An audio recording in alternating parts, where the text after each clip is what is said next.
Derivatives trading involves substantial risk of loss and is not suitable for all investors. Past performance is not necessarily indicative of future results. So stressful. The world's on fire. Good God. I can't look at this, guys. Like, my strategy is you buy it and you hope that you gotta get spot. Yeah, but we all think you're crazy. You don't fight this. No way. The markets are freaking out and you don't think that anything is wrong? Go back tomorrow and I'll lose it all. Should be fun. Good morning, everybody. Hey, I fixed the sound on the intro. Am I good? Yeah, all right. Hey, well, we don't have any significant news this morning until 10 o'clock with U.S. JOLTS, but let's go and take a look at what happened in the overnight. I don't think that I'm completely on the ball here today with everything that's going on, but we can see S&P 500 having a good little up move overnight and coming back towards yesterday's highs, with the treasuries falling another level down. So it appears that the treasuries are heading back to the 2% level. And then when we come over here, gold has had a really big pullback. Oil has had a pretty big turnaround, although not as major of one, and might need to push a little bit lower there, before we can say anything significant on that one. Copper is not doing so well this morning, which is a little curious. And then we come over to the currencies. Bitcoin taking, after having a pretty big down day a few days ago, they're having a pretty big up day this morning because Janet Yellen said something positive about Joe Biden's executive order on cryptocurrencies, but take that one with a grain of salt because everything is good for Bitcoin, and the initial move that they have off of there is often manipulation, and it can completely turn around. So we'll see how that one turns out. The dollar index coming down back towards the 98 level. So we're seeing some pretty significant across the board risk on. And people don't appear to be quite so panicked right now, which I find a little curious because I don't think anything has changed. But let's come across here. I'm just going to come and take a look at a few things.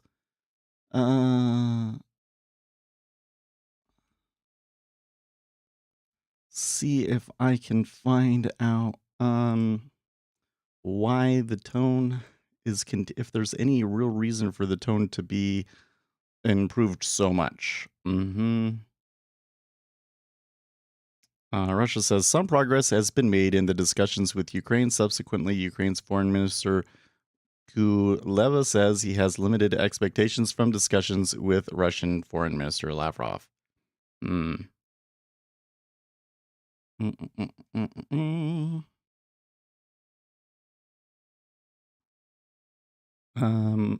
Russia's Kremlin says Russia's made no decision on nationalizing foreign assets, interested in continuing talks with Ukraine. On possible compromise with Ukraine, Crimea is a Russian region, must be recognized as such, and Donetsk and Luhansk are sovereign republics, must be recognized as such. Okay. Spot Gamma was saying moves are just bigger because 4,000 and 4,300 are the largest gammas.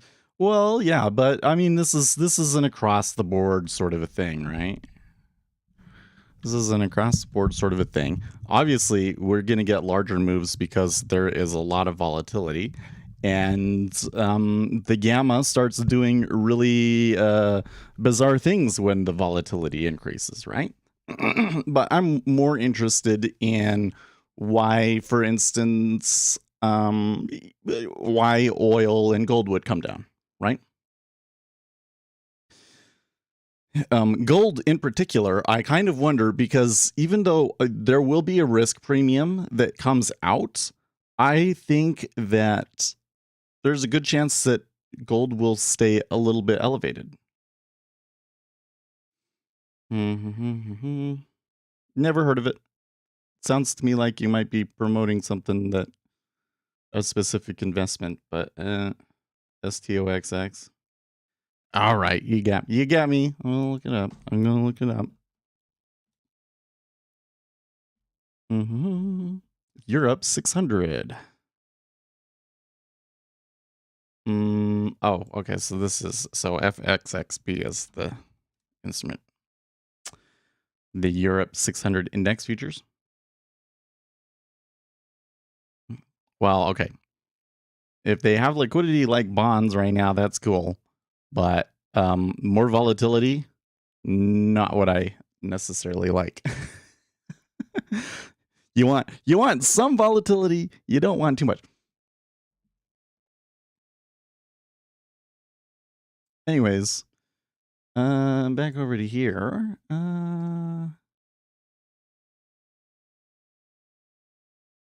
I don't really. I'm not seeing anything that I missed. Bonds continue their losing streak as yields reach or approach psychological levels amidst a marked improvement in risk sentiment.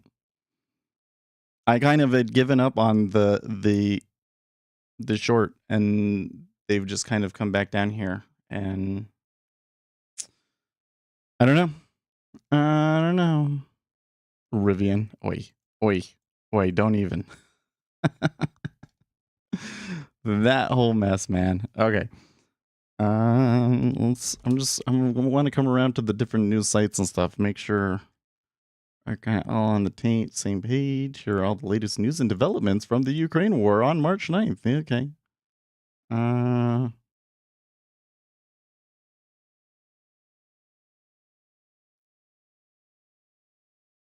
After 2 days of sheer market insanity, including Monday's furious plunge and Tuesday's roller coaster session, U.S. equity futures jumped after 4 straight days of losses, following European equities higher as Ukraine optimism won, at least initially, over fears about high inflation and global stagflation as a result of soaring commodity prices, sparking a furious delta squeeze.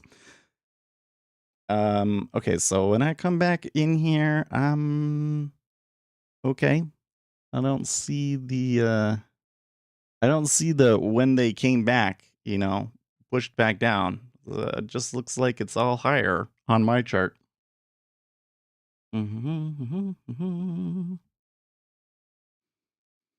But a bond sell-off extended as investor focus turned to upcoming central bank decisions, while oil prices reversed a rally driven by President Joe Biden's ban on fossil fuel imports from Russia.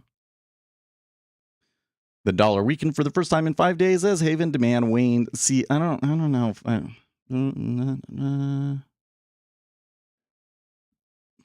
investors are bracing for a global stagflationary shock from a commodity price rally fueled by Russia's isolation, even as supply disruptions threaten to usher in a period of slower global growth. The next few days will clue them in on how central banks plan to address the problem. The Central European Bank will announce its rate decision on Thursday, followed by the Federal Reserve and the Bank of England next week. They don't want retail to pile on the pump. I don't know, man. Like here again, like the thing is, they're buying on Ukraine optimism. Why? What optimism? Why are you optimistic? Why the people are you buying? You people that are buying, why are you optimistic about the situation in Ukraine right now? Is it because we finally imposed all of our sanctions? Oil is, banning oil is like the worst thing that we can do. And so now that means that it must be all up from here because the worst of the sanctions are passed. That's maybe a reasonable theory. Is it because there is going to be peace in Ukraine? Nah, I don't think so. I think that Russia is going to invade Kiev before the end of the week. That's what I think. The talks, nothing is actually being accomplished over there. They're just stalling. That's what I think. You're optimistic about oil prices, $200 a barrel? I don't know about that. But I don't know what a fair price would be at all. I haven't heard from I think that the Goldman strategists were saying 150, so we could go further. The reason that I'm a little concerned about the price of oil in the short term is that, well, geez, I don't know. So let's try and game this out, okay? One situation is that peace breaks out in Ukraine, and then the oil prices are going to come back a lot. I think that would be a good dip buying opportunity because the dynamics that have been pushing oil higher aren't going to go away. Okay, so I think you'll still see some pressure in oil unless we have a recession. A recession would be necessary for oil prices to crash back down, right? But I think what is more likely is that Putin will invade Kiev, and it will be very, very sad to watch. Like, AKA, the worst is yet to come. Is my eye twitching a little bit? Because I feel like I got a pretty good night's rest, but yeah, he is obsessed with Ukraine since ever. We need to admit that Putin is an ideologue, that he has been planning this move for a very, very long time. He was buying gold. He was setting up all of these things, with other countries to kind of make it more difficult for them to push back against him.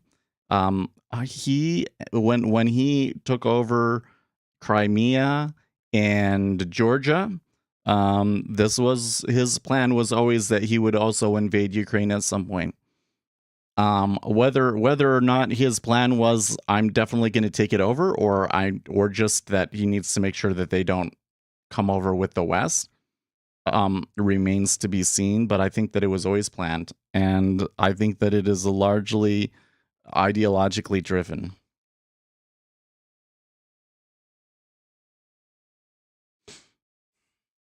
Iran regime sanctions had no impact on the regime. Well, I wouldn't say that. It certainly had a devastating impact on their economy and the capabilities of the regime. But did it cause the regime to change their position? No, it didn't. And will the sanctions cause Putin to change his position? If that's the point that you're making, then I think you're right. Yeah, I don't think that he's going to change because it is ideologically driven. See, we'll see. But the wild card in there, and the thing that is perhaps encouraging, is that we don't necessarily know how dedicated he is to truly taking over Ukraine. So he may, if they come in and say, well, we'll give you these 2 breakaway regions and we'll never join NATO, that's enough to convince him to leave. Maybe.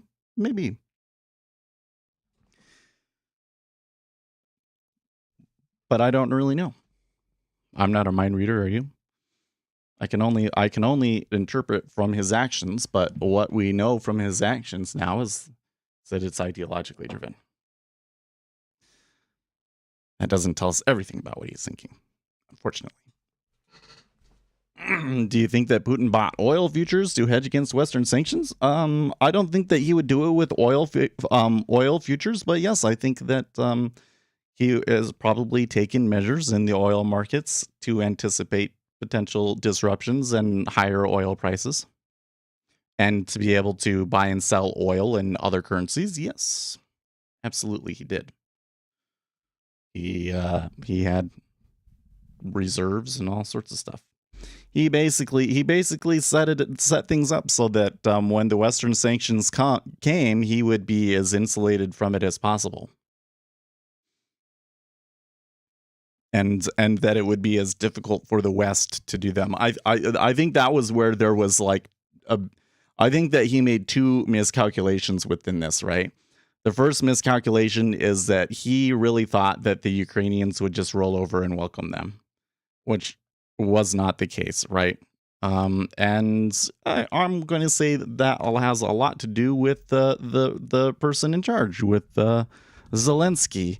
Being a really effective leader. That was not something that he expected, and so he did not expect the resistance that they've gotten. But then the other thing that he didn't expect was how much the world as a whole, and I really mean like the people like you and me, united around Ukraine. He really tried to set things up so that it would be difficult for NATO countries to punish him. And in particular, it's very painful for Germany. And you can even see this thing here in the United States. Like, think about what happened yesterday. Nobody in the media is really saying it, but in the morning, we had Nancy Pelosi saying, oh, we're going to move forward with a congressional ban. And then Joe Biden did it. So the public pressured Congress, and the Congress pressured the president to ban Russian oil imports. They didn't want to do it. I don't think that Biden necessarily wanted to do it. They dragged him into it, right? And I think that Putin was intentionally trying to create those situations, those frictions where people would fight over, should we do something about it or not? Maybe we should mind our own business because otherwise, like, we're going to have a recession and yada, yada, yada. But I think he was wrong on that. The Western countries just went gung-ho into, and I mean, they really went gung-ho into the sanctions. So to a degree at which I'm a little concerned still about the possibility of a recession, You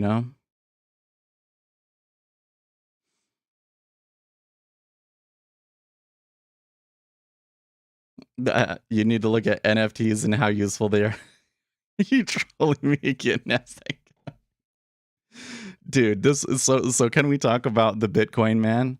Oh man. I mean, I know you guys love to hear me rant about how much I dislike the current state of the cryptocurrency community because, again, Tether is just being printed out of thin air, and the entire Bitcoin market is a house of cards that is ready to collapse at any moment if people found out the reality that they cannot actually all cash out their money because it doesn't exist. They bought it with money that doesn't exist. So this morning, Bitcoin has a move blaming it on Janet Yellen's comments about Joe Biden's executive order, and the text of the executive order essentially leaks. Okay. Well, here's the thing. There was nothing in Janet Yellen's statement that hadn't already been put out publicly earlier in the week. So I think that the executive order is basically like everybody already knows what's going to happen and what's going to come out of that.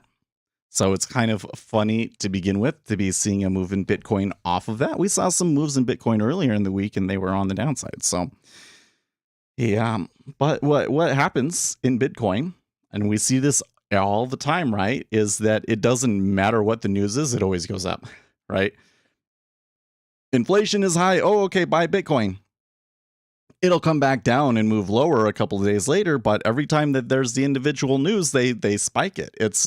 And I really think that it is whales trying to manipulate the price because they know that the Bitcoin community strongly believes in the efficient market hypothesis. I have a harder time convincing the Bitcoin guys than anyone else that these these technical analysis nonsense strategies don't actually work. They very strongly believe in the efficient market hypothesis, and so to them, what the market does after the news is extremely important to them. And they read a lot into it. And then when it falls back the next, a few days later, they just all forget. They just all forget about it. NFT economy wants to punish real food and commodities countries, dude. Just focus on your metaverse imaginary food. Dude, so you want to know another thing? Was where was it? What was it on my phone? Here, let me pull it up. I forget the name of the network.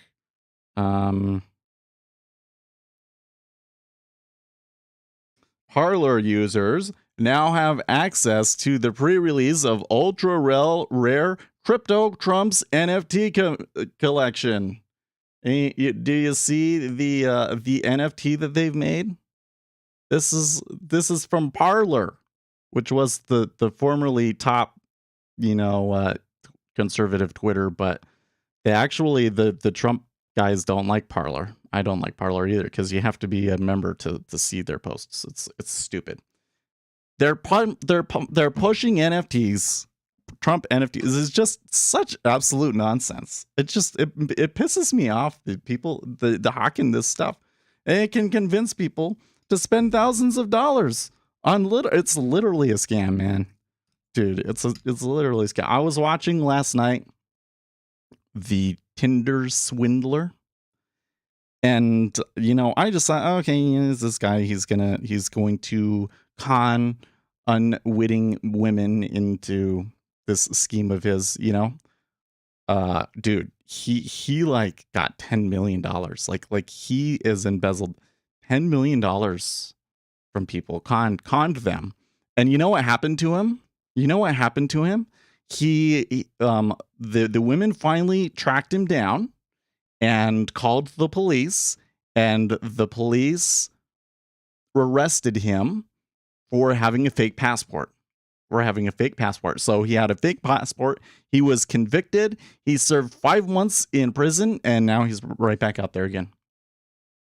And he still posts on Twitter and stuff, and he's posting pictures of Lambos and all of the expensive clothes and stuff like that. So where's this money coming from? Because he was broke. He's got to be conning other people. So he got caught, and they didn't do anything about it, man. They didn't do anything about it. And you know what? This is what I keep seeing. Is, and especially in the cryptocurrency community, is like people are just since 2020 in particular, we just live in like the golden age of fraud, and people are promoting all of these shady investments, not disclosing their positions in them, pumping and dumping and leaving, and then never having to face consequences for it. So very sad. Yeah, 5 months in prison for a fake passport is my recollection. Yeah, I don't know. Go watch it. It was a good documentary. I was riveted, and it's just it's just like a 90-minute thing.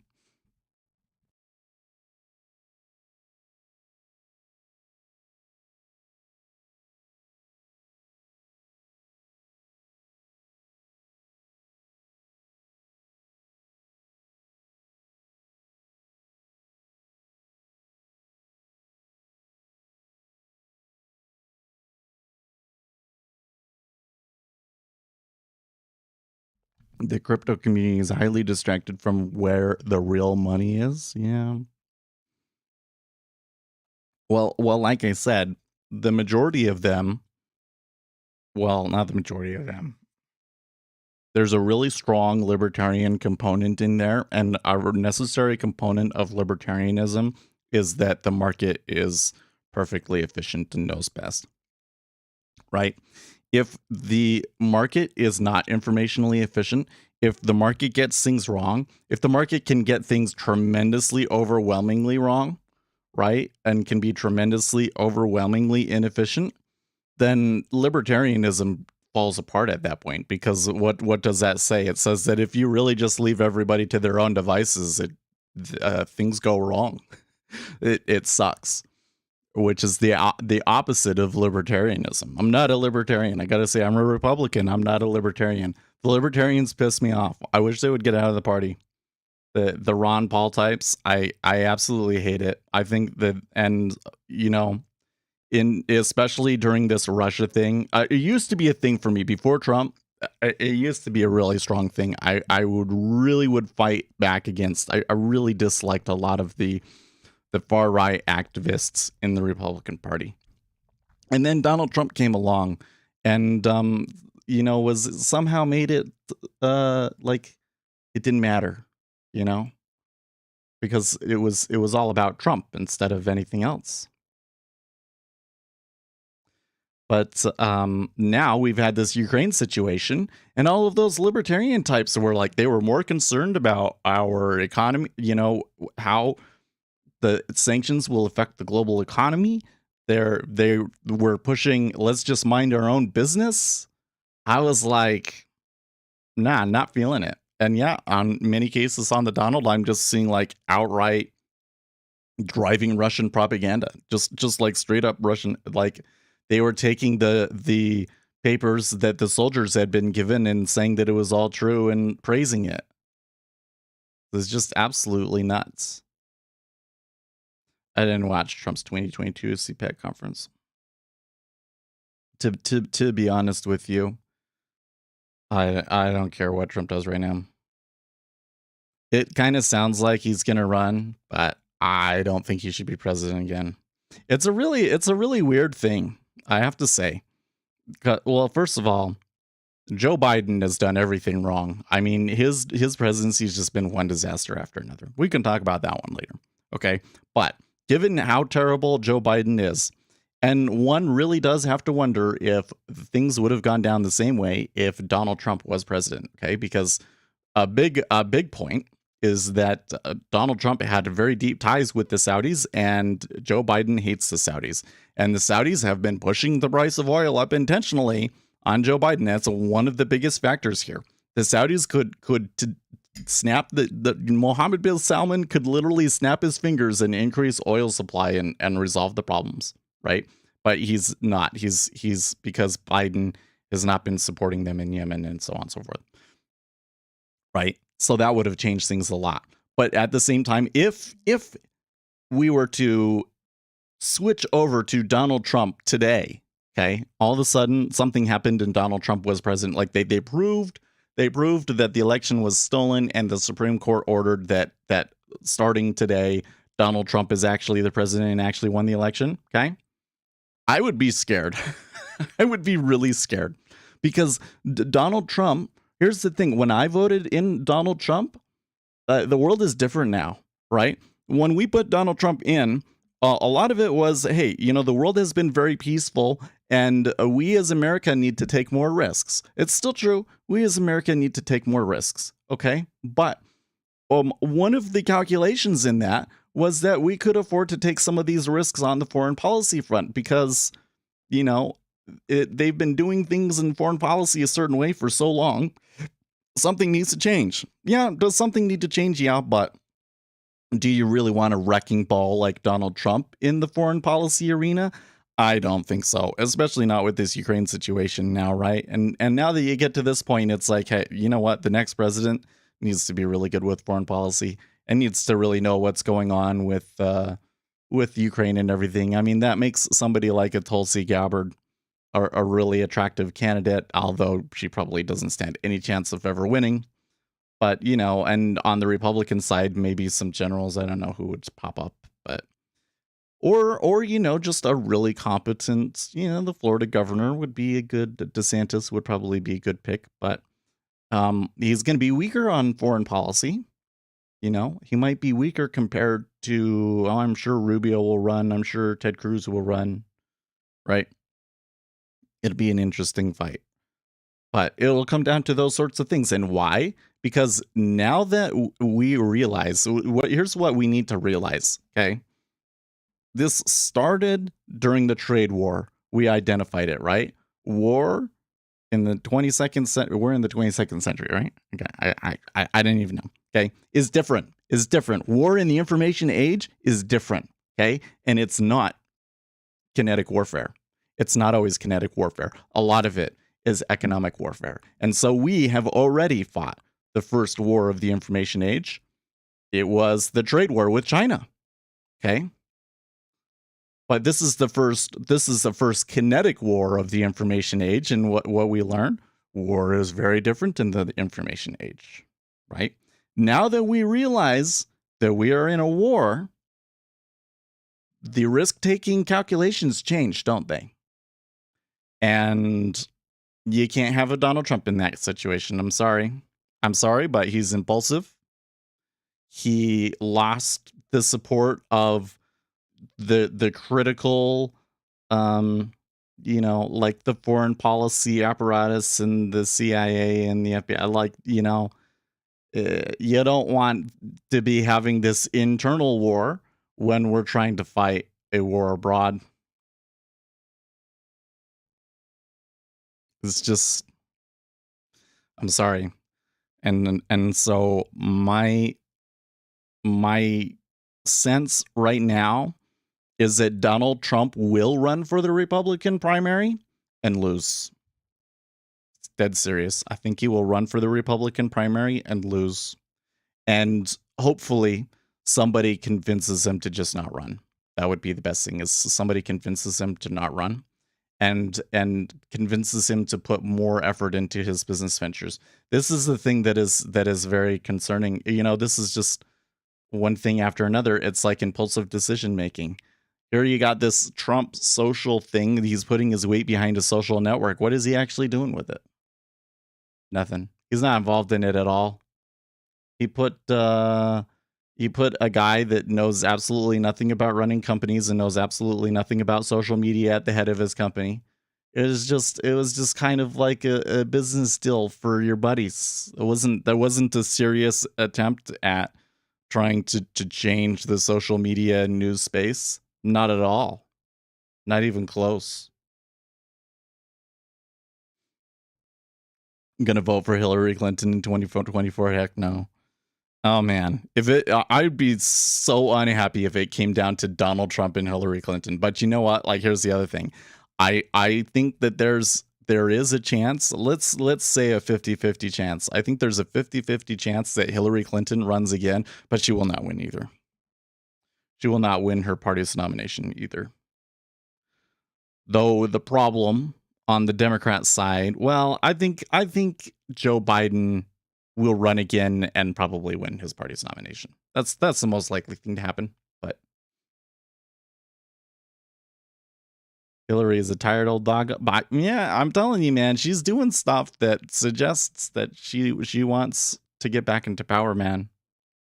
She's doing all of the stuff that you would do. I don't know how to put it other than that. She's setting her apparatus up, man.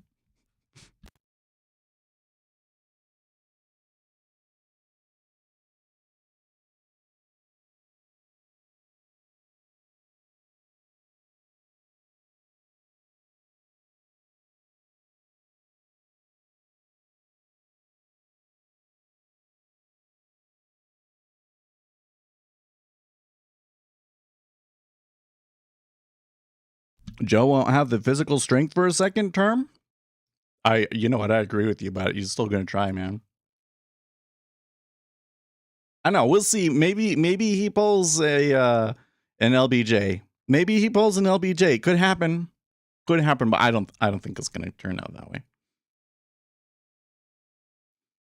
Can you imagine being 70 and wanting to run a country? Actually, yes. Listen, maybe not run a country, but I'm 35. Okay, I'm 35, and what do I think about?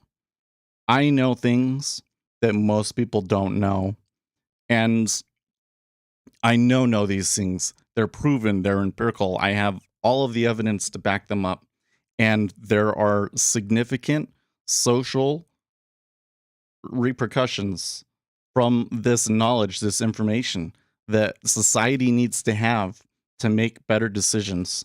And it is contingent upon me to get this information out to the rest of society and to craft a better society for the future and for my children. And the older that I get, the more time I should have to pursue that, is the way that I think about it. And I would love to retire early and just talk about how markets aren't informationally efficient all day. Wow.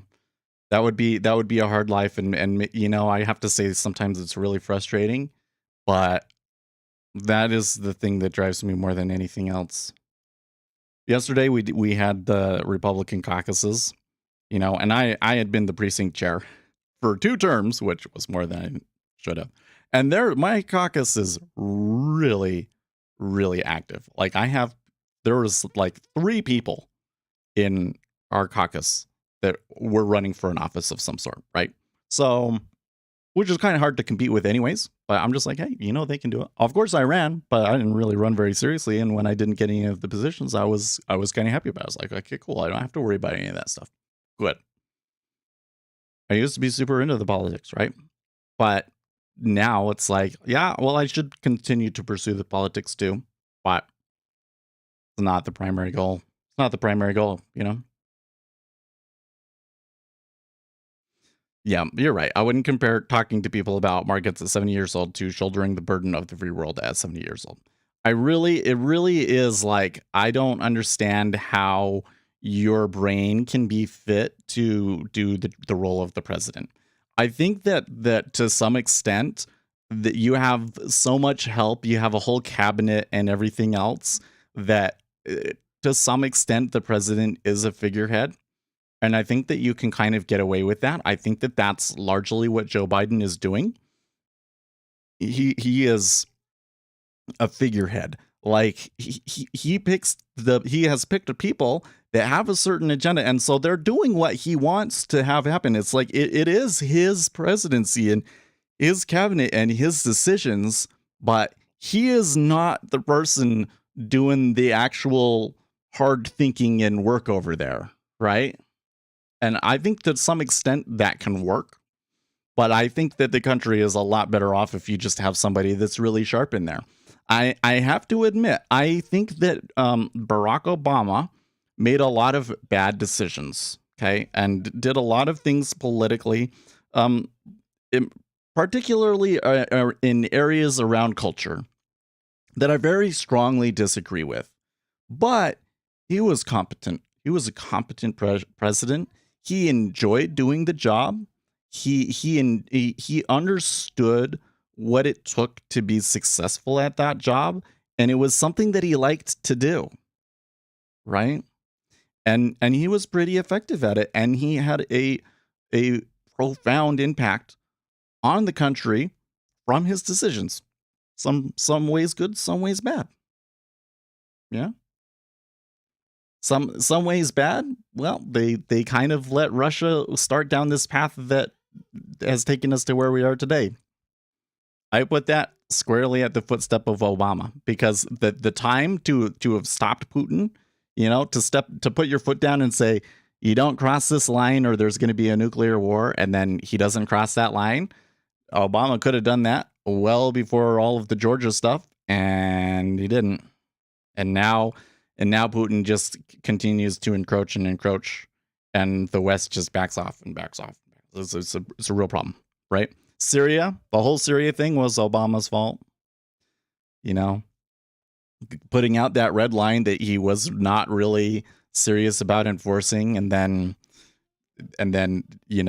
everybody shamed him into enforcing it and causing a war over there that really hasn't gone anywhere and doesn't have any real clear goal or anything, and that we're not really actually trying to win. That I tell you what, the war in Syria is just a bizarre thing, right? Like it's an active war.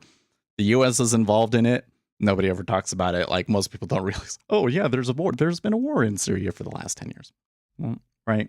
And then his comments in Ferguson, right, where I think that had a really profound impact on the country too, because here you had a situation where this guy was that people were writing off of a completely false story, and instead of saying, you know what, like, this is false, we should have law and order, and you guys should stop, and truth matters, so these sorts of things. Everybody's equal rights. Instead, he said, oh well, that could have been my son.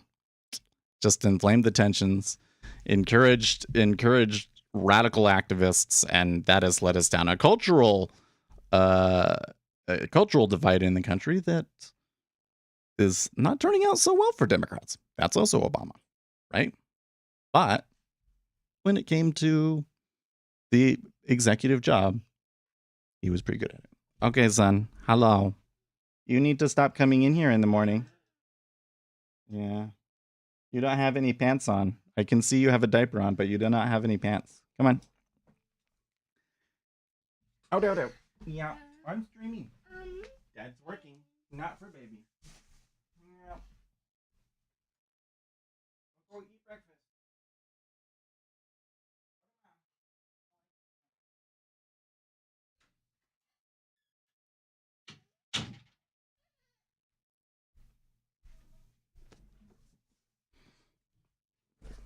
Dude, the child smells like candle. He got into this candle and it smells like dirt or something. Oh, it smells bad.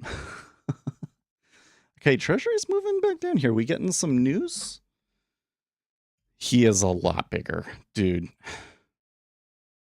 This child is okay. So are we getting news? I'm not hearing anything from my news squawk. They are certainly okay.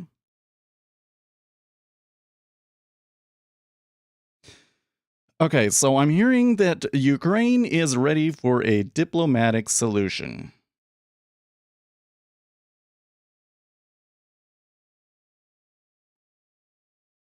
I think I will take that. Maybe not. Shoot.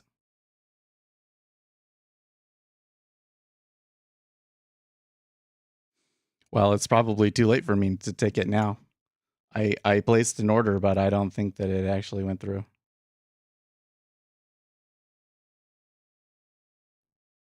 Oh wait, it says that I was filled at 9928.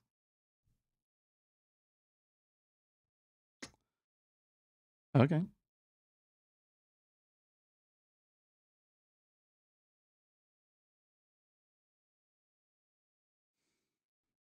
I don't know. I don't know if that actually is as I don't know if that's actually such a great. Okay, so it didn't get filled. It's just working. It's fine. I'll put it on there. I don't know if that's actually so great of a headline. If that headline actually means a lot, but the market is definitely going to react to it. So I'm just going to kind of go with it, right? Ready for a diplomatic settlement. I mean, they've wanted a diplomatic settlement all along, but they're not going to take a deal that's bad, right? Where were we at before all of this came through? And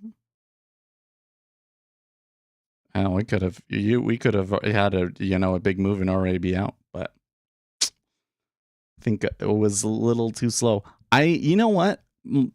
Ever since I've had CQG, I've had more problems with like when the markets get wild and I submit orders, it's slow, it doesn't pop in. Right?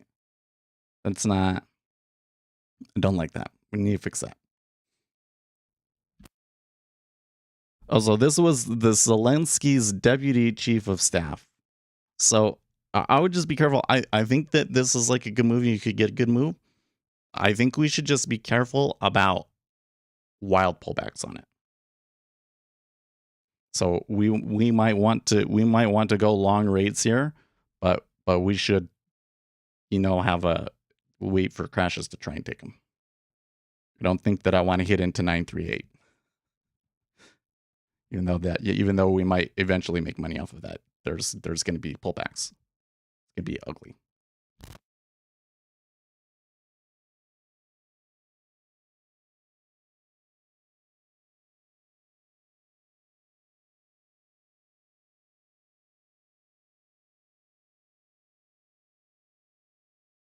By the way, remember we have a 10-year auction today. I haven't seen any action on the tape that really suggests to me the kind of auction day hedging that we normally get. It may be though that the buyers at the auction are knowing the volatility are kind of going to let it do more of its thing. So yeah, there was news there, Lean Umbrella. The news was the Zelensky deputy chief of staff says we are ready for a diplomatic solution. That is the headline they are reacting to.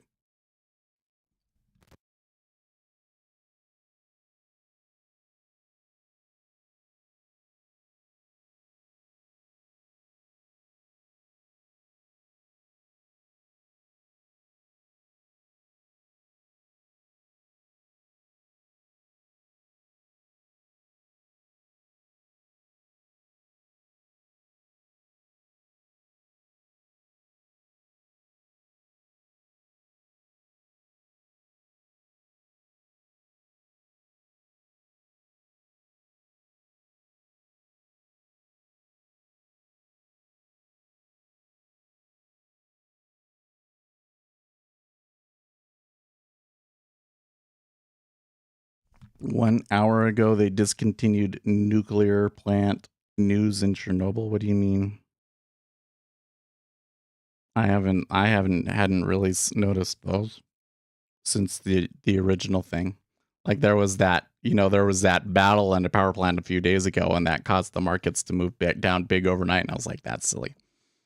I really have to say it. Like, this is a really interesting environment to trade off of. You can see the degree of the pullback. So I'm glad that I pulled my order, because this is exactly what I was worried about.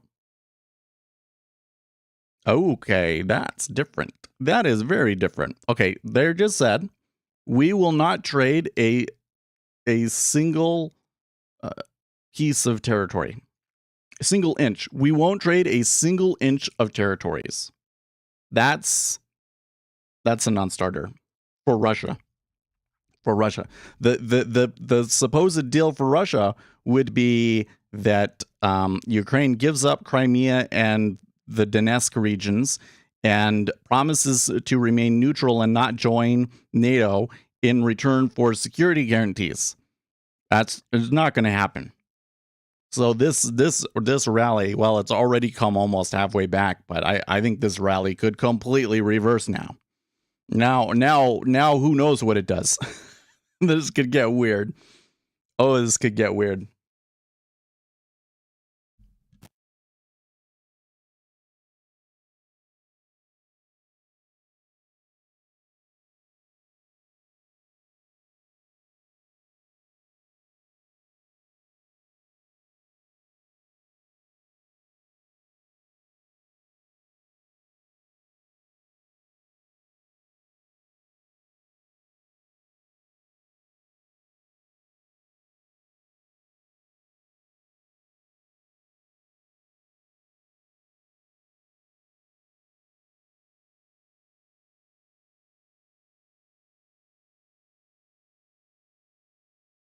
Like, you know what's going to happen off of this, right?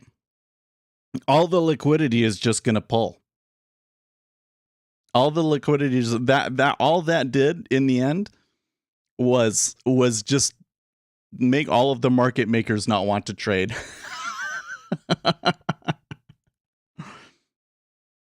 You know what? If I had gotten filled where I originally clicked, which was like at 1.92, I probably could have made money and gotten out. Hopefully I would have tried to get out of it quickly, but yeah, maybe today's not the best day to trade. I don't know. What do you guys think?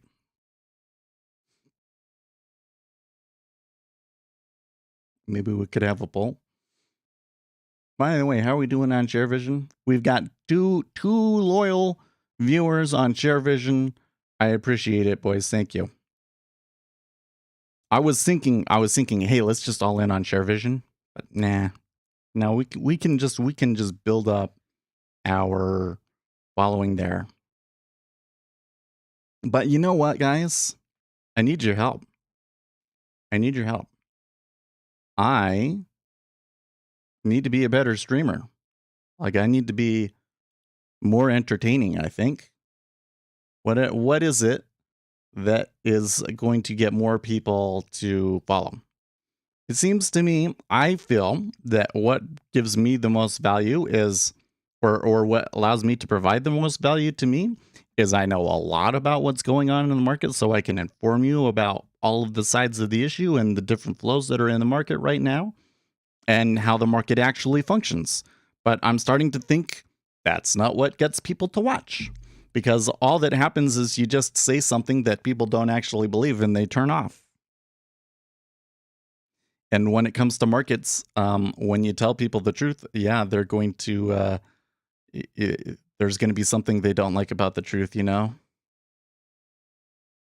Live entries works great. You know, it does seem like people are more interested in watching when they know that I'm in a position, huh? I'm listening to Financial Juice, but people react differently because they maybe don't even watch it. Oh yeah, totally. Well, and you can see how, like, when we got the news from Financial Juice, it was quite delayed compared to, there was definitely people on the market that got it before us. on that one.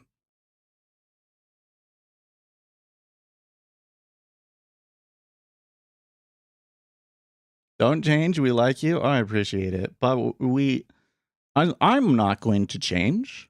I'm not going to change. It's just we might focus on different things when we're talking, right? It comes down to what do I choose to talk about, right? There you go. You have to tell the truth in opposite to all these gurus on YouTube talking how rich you can be watching charts. I know, right? But like we got to figure out how do you make that grab people's attention, you know? Because just saying all of these other people, this is the fundamental challenge of our time, is that the things that um are scams are more engaging than the things that really work. That's really what this comes down to. Is you come in and you tell people you have to understand the markets, and markets are not informationally efficient, and it's hard work. That doesn't grab people's attention. You can't make a 30-second TikTok and go viral doing that. The way that you go viral on TikTok is to say, "Oh my gosh, guys, this one simple trade will make you millions of dollars. It made me rich. Look at how much money I made." Ah, right? How do you fight that? How do you fight that and actually help people? I have a responsibility to become more engaging. I've been trying on TikTok. I've done better on TikTok, but we got to do better with the live stream, right? Just scream at them, right? Oh, you guys always have some of the best comments to these sorts of things. Let me finish this oatmeal here.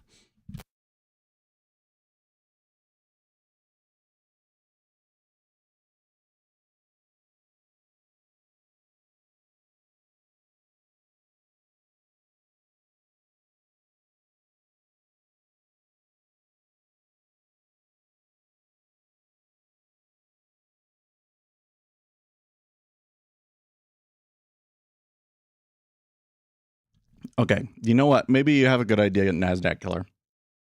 I've made these videos that are like, well, let's go watch one. Shall we watch one? Hold on, let me find a good one.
Bring on more guys and do live stream like a trading floor. I wouldn't mind doing that, actually.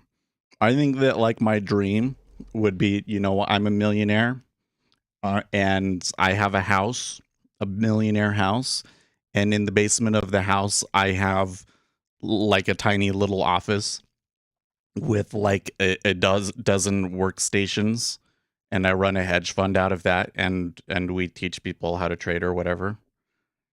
And you do it all live and free still. That'd be cool. But the problem that I've always had when doing that sort of thing, like we can get on Discord, right? And we can talk on Discord, is that people find speaking to other people too distracting. And so it never seems to work. out. So it's like when you're doing that sort of a thing, it's like you really got to be like focused and only sharing with each other the information that you need to. I don't know though. I don't know. We could maybe try it again. You know, I kind of wanted to get to where, Ace would be on and we could talk to Ace, but I don't know. He doesn't want to do it. I don't know. He's always been kind of weird. He was always kind of weird about that. So we never did that. Okay, so there's two. And here's let's not do the moving average one because that one didn't get that many views. And was there another one? I think there was another one that I did where no. Maybe this was the only one that I really did that was super much like this. Oh man, some of these, which was the one? There was one that was politics that did really well. Might have been further back. Yeah, Andrew Yang blew it. That was only 1.7K views. Okay. Well, okay. Whatever. Man, so many videos. Okay, so let's watch this one.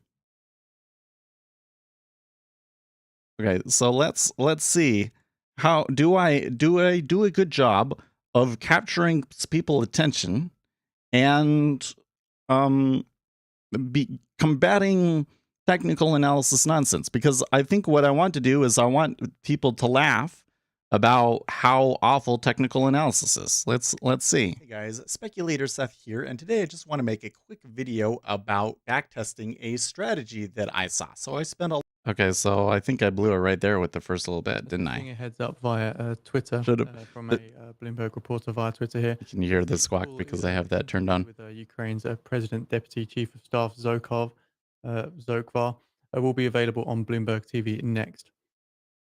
I think the starter should be, this strategy claims to make X, claims to be doing this. What, does it really work? I don't know. I think I could do better, yeah? I think I could do better. We could make more videos like that. A lot of time trolling these subreddits related to trading, and I saw this post that did quite well on the day trading subreddit promoting an EMA crossover strategy. And there were some people in the thread saying, well, why don't you backtest it and show us how it will go? So I figured, why not? It's a pretty simple strategy, and there's nothing that I love more than crushing the hopes of young aspiring traders by showing that their strategies are complete junk and don't work.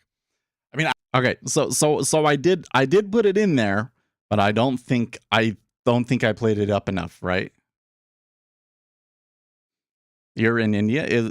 Is it morning there? You tell me you're from India. I think you meant it is morning there, yeah? No, it's like evening there, isn't it? I don't like the angle of the lighting. You always notice the things that normal people don't notice. I don't know how to put that. I like crushing aspiring traders' hopes. I kind of do. I don't know.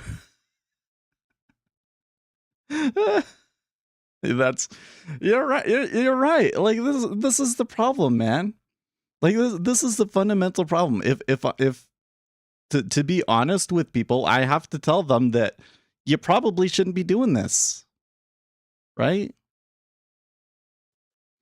Like, because the reason that people do it is because they want to make money, and the probability of you making money from it is so low that it can't be the reason that you're doing it. Oh, it's 7 p.m. in India? Okay. It can't be the reason that you're doing it. You have to do it. If you're going to do it, it has to be because you really enjoy it and because you are well suited to the skills that it requires to actually be good at. That's why I made that video that's like, what does it take? Right? Like, you've got to be able to read the news and understand what the news is and interpret it and stuff, right? We did an okay job on this trade, right? Like, we knew that the market was going to move on it, but we also knew that there was kind of problems with the headline.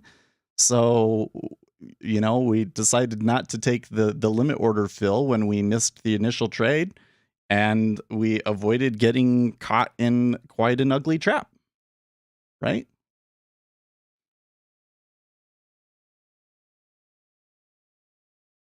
Oh, about bots? the puppy wants in. Hold on.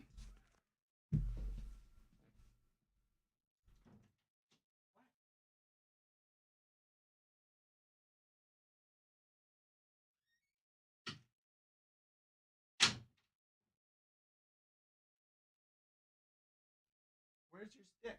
Where's your stick? Stick.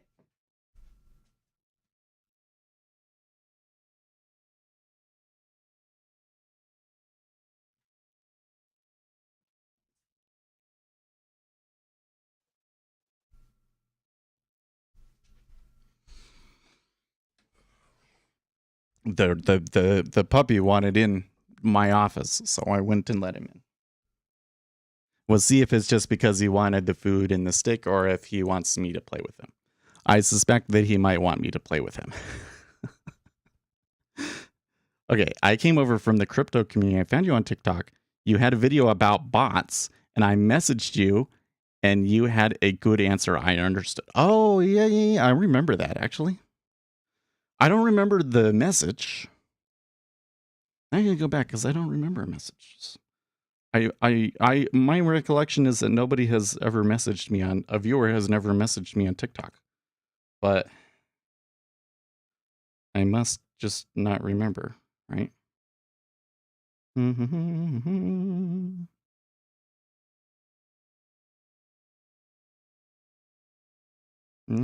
I don't see that.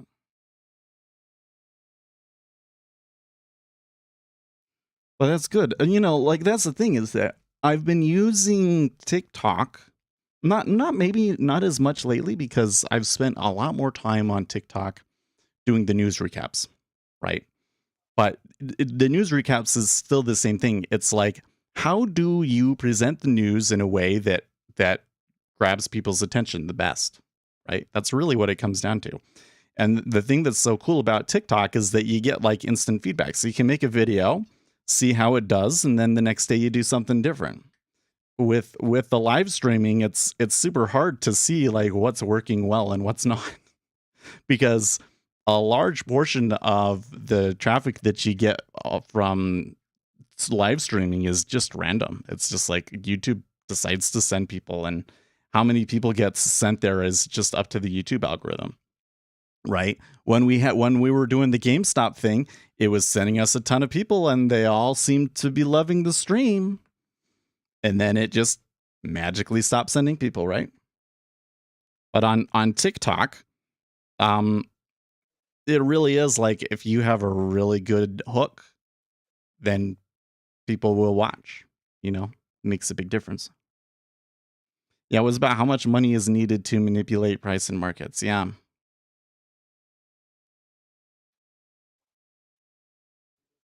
Okay, so Sethu is skew technical analysis, but everything about this show is somehow technical. Like, what are the DOM displays or the cumulative delta indicator, etc.? I think people want predictions. Maybe your stick should be, here is the 20-period EMA, here's why it isn't working, or whatever is the indicator of the day is. Okay, sure. Well, so this kind of comes into this interesting question, actually. What actually is technical analysis? Because I think that a lot of people that believe in technical analysis believe that technical analysis is merely the study of market data, essentially. The study of market data with the aim of trying to make profitable trades. That's what they think technical analysis is. I think that I would call that quantitative analysis. I think that a quant strategy or quant analysis is a numerical analysis of markets, right? But I think that in practice, this definition of technical analysis as being, the study of price and volume and so forth is not really a very useful definition for understanding the what do we call this? In terms of understanding the evolution of the debate around these issues and where we are today and why this group of people will say this and this group of people will say that. because that's one of the things that I'm trying to get across to people, but I haven't really settled on a good way to teach that yet. Okay. But in terms of that discussion, a more effective definition of technical analysis is analysis of price and volume with the assumption that the market is efficient and that current price and price history reflects all available fundamental information. That's really what technical analysis is based on. Or rather, it's based on the idea that the market is informationally efficient, but not statistically efficient. Like they already know all available information, but despite that, markets still have a tendency to trend. So I should be able to watch the market, pick out when it's trending and when it's mean reverting, and make money that way. And this is the general basis of all technical analysis strategies, right? Well, here's the thing. Markets do, on long time periods, do have tendencies to trend, but the market is not fundamentally efficient. So you could get a trend that is meaningless and is very short-term based. And so, especially in modern markets where the most of the statistical inefficiencies have already been arbitraged out of the market, for a retail trader, that ends up not being a very successful strategy, right? So we have to come back to what does the market actually do? And then we come into, well, market actually isn't informationally efficient at all, right? The whole premise behind technical analysis is false. You know? Cuz you're right, I am showing a lot of data. But like one of the things, and here's another thing that I have a hard time trying to explain. Oh my gosh, I'm going to give you the technical explanation of this, okay? I'm going to give you the technical explanation of this. Do I have my pen open somewhere? Oh, I don't have it. I restarted my machine yesterday, that's right. Because I was having problems with Microsoft Teams. Come on. Come on. Okay. So, if I have or let's not call it I, let's say Q. If I have Q is a large meta order that I know is going to be sent to the market. Let's just say, for the sake of argument, I would never do this, but let's say for the sake of argument that I have somehow discovered that a large block order is going to be executed today, and I can front run it, okay? If I have Q, I can know that I will get A and B and C. So according to Italy's PM Draghi, says that Italy aims to boost domestic gas production by 5 BCM. A and B and C and D, okay? Which will look like this. A, B, C, D. Right?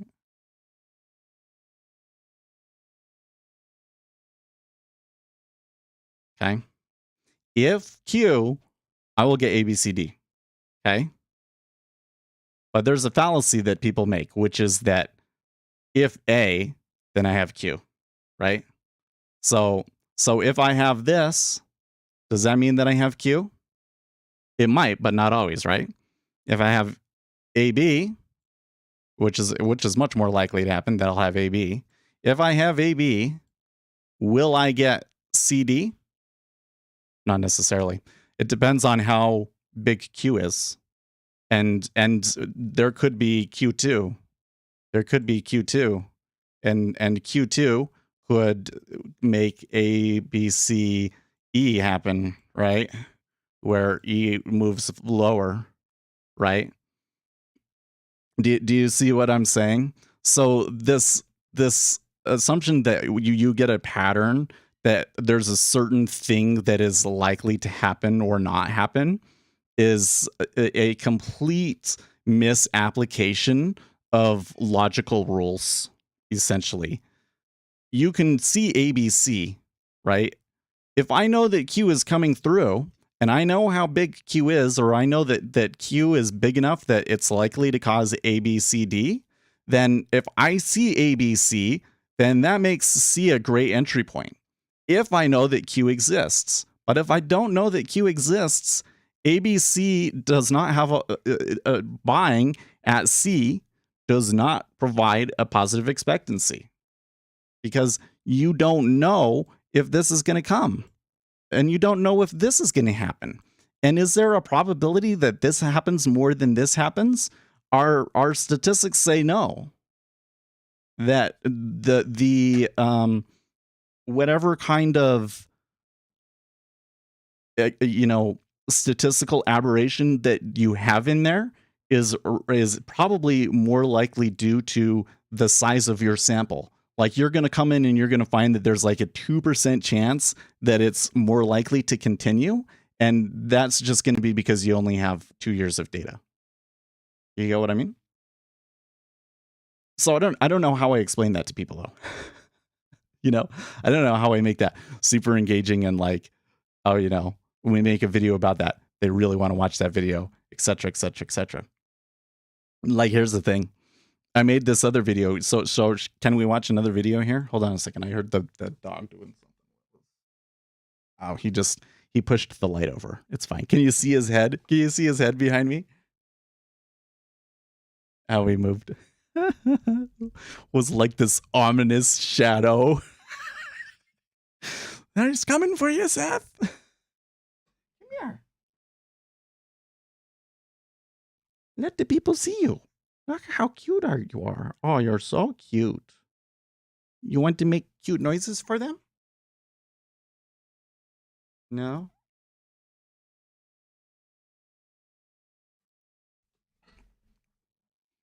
Okay, so here's this the other video. And I'll bring these DOMs back up.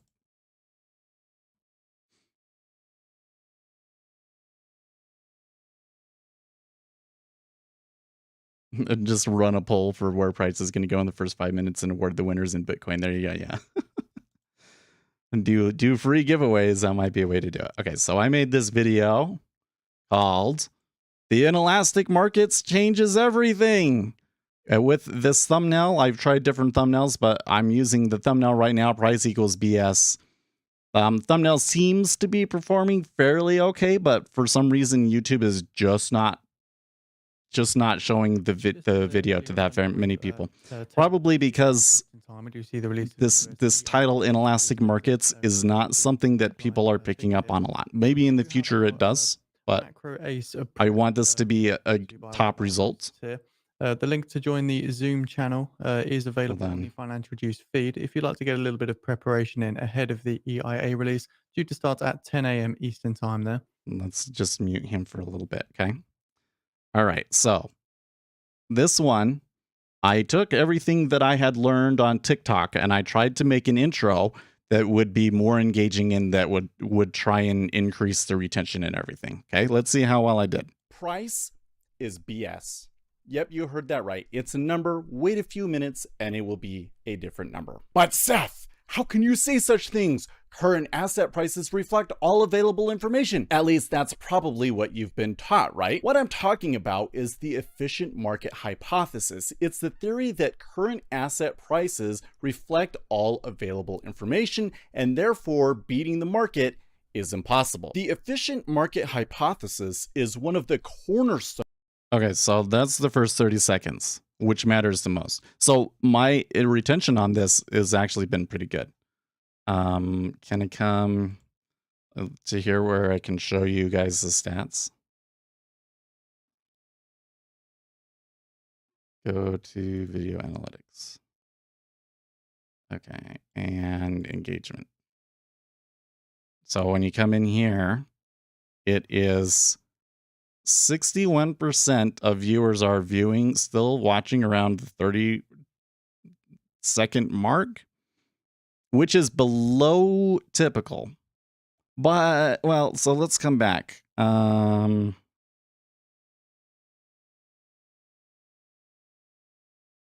on, let me find the video.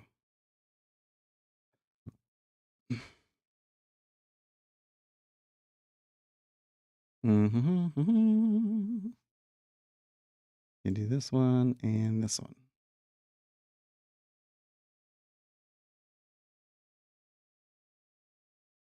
Are you coughing again, bud? You really shouldn't look into those lights. They're not good for you. Engagement. Okay, so here's my most popular video. It says 66% are watching by this point. That's good. I think the reason why it says that that's below typical is because it's including my streams, and people tend to watch the streams for longer than that. Engagement.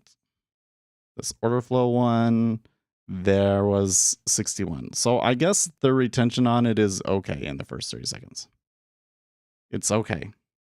So perhaps the reason that that video is not getting pushed out is because of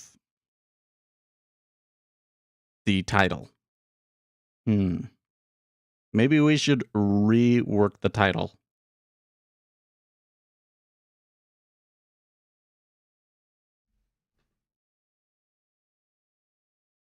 Hold on, I'm going to take this dog out because I don't want him staring at these lights.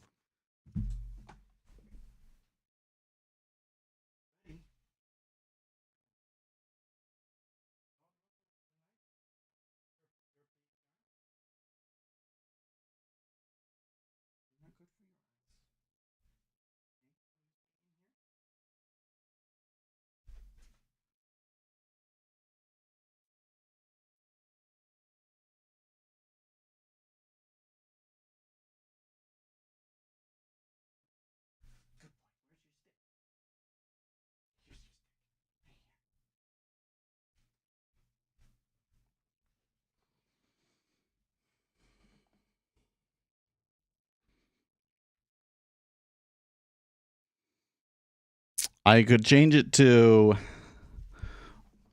inelastic markets, why technical analysis fails. Let's do that. Let's change it. What do you think? You guys got a better title for me than that? Content.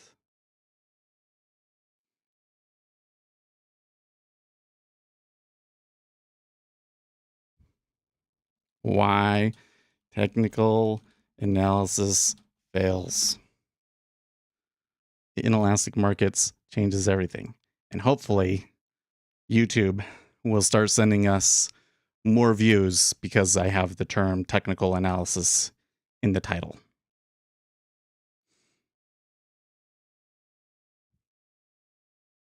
We'll see.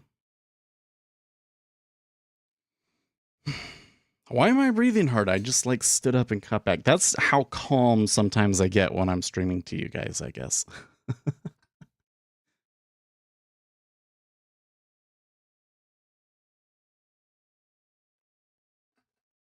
Anyways, but back to the stream. Here's where I think the problem is, okay? The best reason to watch the stream is because you're trading futures and you want to have somebody else to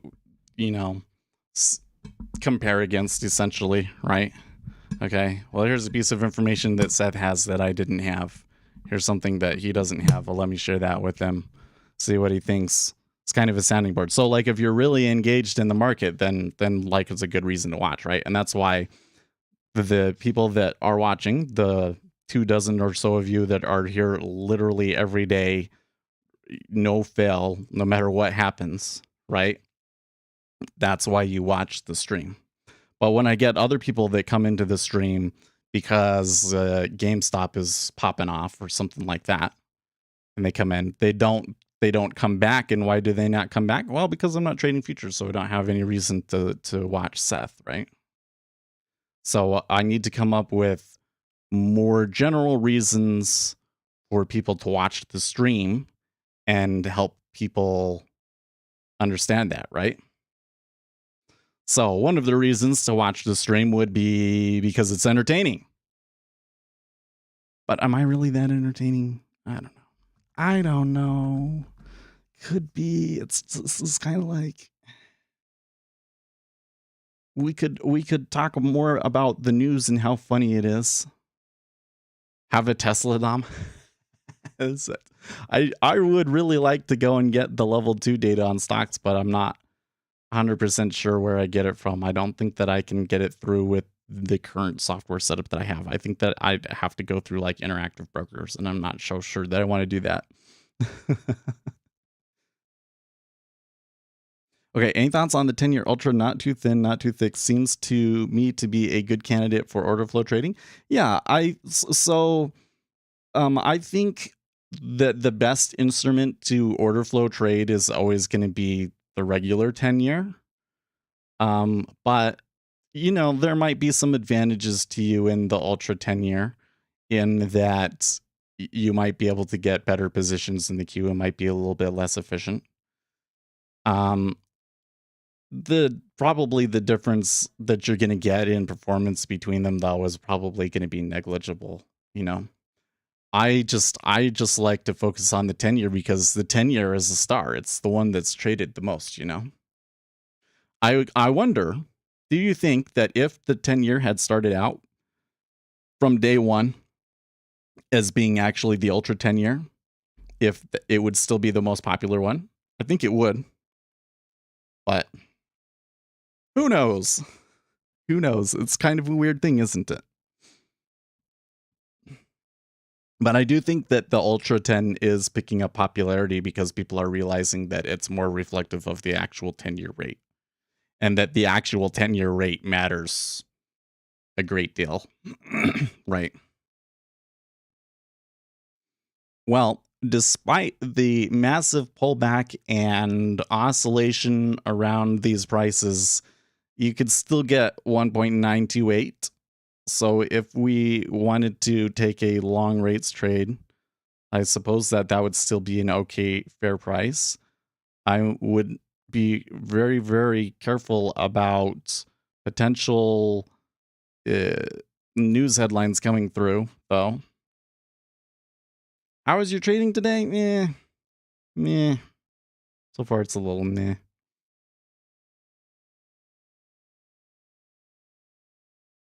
Anyways, what was I saying? I need some water.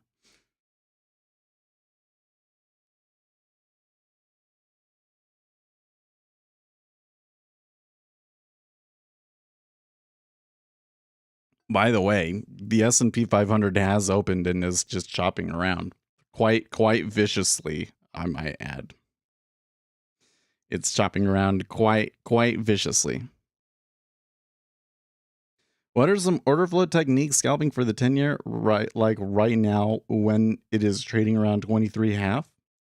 Okay, so something that you should understand about order flow trading is that most of the techniques and methods that we are taught in order flow trading were developed in a time before the robots, and on their own are not very effective anymore. So that doesn't mean that those techniques are worthless. It just means that you're probably going to have to develop the edge somewhere else. So I have a whole order flow video series where I talk about interpreting, order flow and so forth and how I use it. And there's one video where I show you two specific trades, right? And there are two specific trades that can help your trading, okay? And it has to do with how you enter. So if I am going to go short right now, right, I would prefer to try and take it as she goes, right? We're moving down right now in the 10-year.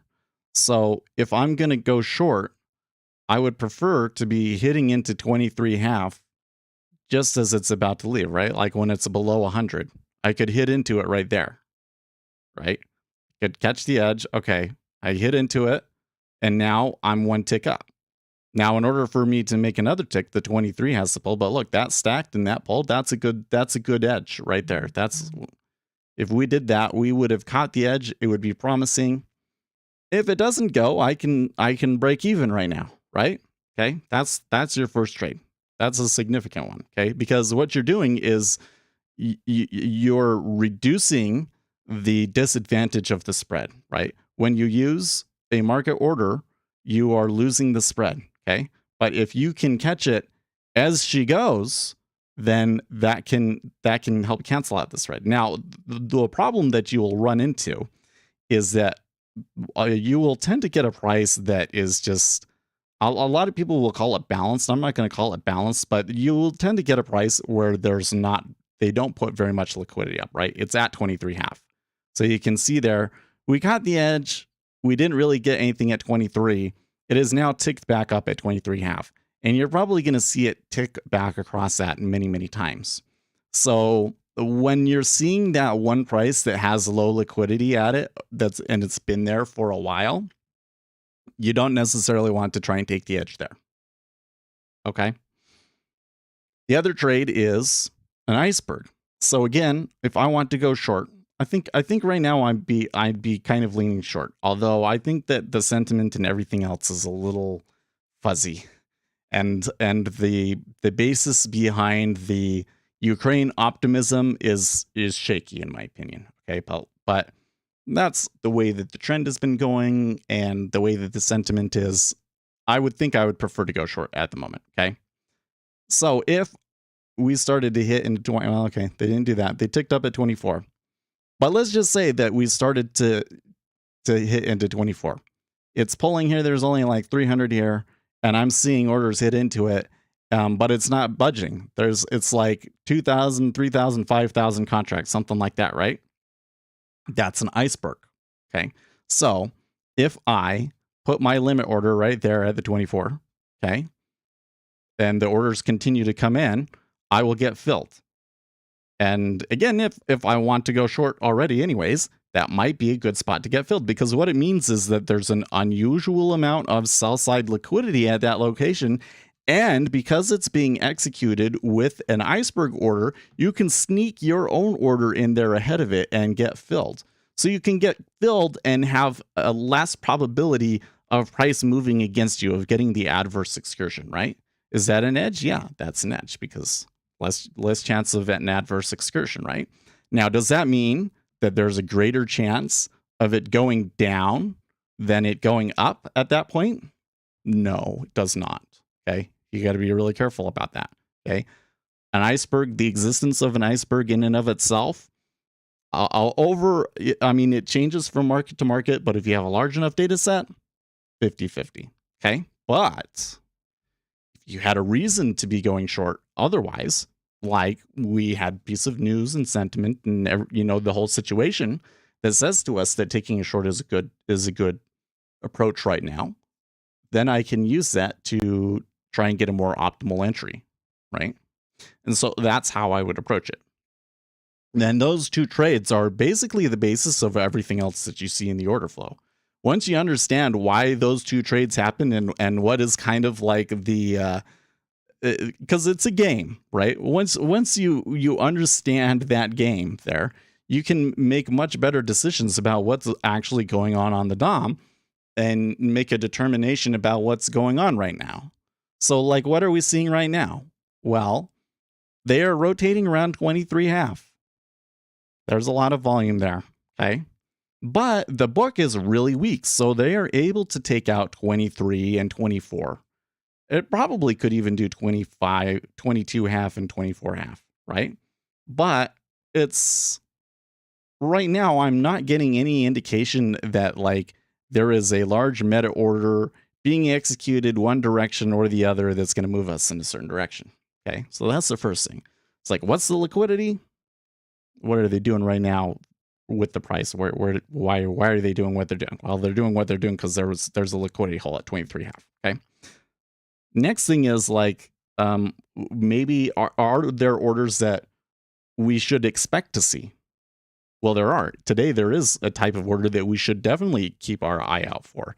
And that is that there is a 10-year auction today. So when you get a 10-year auction, you tend to see icebergs. We haven't seen them today, though. So maybe it's because the liquidity is so light that the people trading the auction haven't done a whole lot yet. That might mean that we might see more action later on after the European close. Could be a thing, but that's something that I would be on a lookout for. Is are there prices where there were unusually large limit orders? And that could be somebody trying to do a rate lock for the auction. Okay. How do you take trades using this information? How profitable is this approach? Okay, well, so the way that I run it through is so the step-by-step process is this. You come in the morning, you read all of the information about what happened overnight, you look at what the economic indicators that are going to be coming out that day are, and what any other kind of potential news, so that you understand how to interpret that information, right? And then you list down the potential flows that you might see that day. If you see a potential flow, you get enough of an indication that that flow is coming through, then you take the trade, and you want to take the trade as early as possible. Okay, the earlier you are, the better. You don't necessarily want to be the first, but generally speaking, you want to take the price, the informational risk rather than the price risk. Okay, you don't want to wait for the move to have already happened. Okay, and then as you're in the trade, you want to keep looking out for a potential counter flow trade, because if you have a big move up and then somebody comes and trades an equal amount down, you will actually end up moving back down further. Okay, because of the liquidity weight that's behind them. So you always got to be on the lookout for a reversal trade, right? And if you see something like that, get out. If you get in and you don't continue to see the flow that's coming in, you get some sort of contract, then you get out, because it should just work. Like if you are correct about the trade, then it's going to do almost exactly what you think it's going to do. Okay. So you get out. And that's essentially the way that I trade it. Okay. So how profitable is this approach? Well, this is kind of, I wish it was something that was 100% quantitative so that I could give you like all of the stats and everything. I think that in an ideal world, when you're trading this, you can get something where you win 50% of the time and you get 2-to-1 reward, or more. Okay. So your profit factor on a strategy like this can be really, really high. Okay. But in practice, we can't make that kind of determination because it depends very greatly on your ability to predict the flows, right? And what is going to affect that? How much you know about the markets, right? How much you know about certain kinds of flows that might come in that day, and how good you are at predicting those and understanding the size of them, and so on and so forth, right? So it's a trading strategy that is based on empirical evidence that can work, but it's still up to you to make it work, and I can't give you any kind of guarantees that it will. And I think the reality is, of course, is that most retail traders lose money day trading still. Okay. So, but if you insist on trading like myself, this is probably, based on what we know about the markets at least, probably the best opportunity for you as a retail trader. Okay. There's other ways of trading that might work. They're probably going to be harder to find, right? Informational inefficiency is everywhere. Market is just not very informationally efficient, and you can find information that can predict large meta orders all over the place. Okay. Whereas if you try and find a technically based quantitative statistical inefficiency, those are super hard, and you might search your whole life and never find it. Yeah. Looks like a lot of down pressure on bonds at the moment. So what I'm seeing right now is still that the actual market orders is still pretty wishy-washy, and that the market is just oscillating a little bit more easily than it usually does because the liquidity is so bad. So that movement down to 22 is not enough yet for me to be like, oh, something's up, right? But the other thing that I see, we should always keep in mind correlations, right? S&P 500 seems to be trying to buy.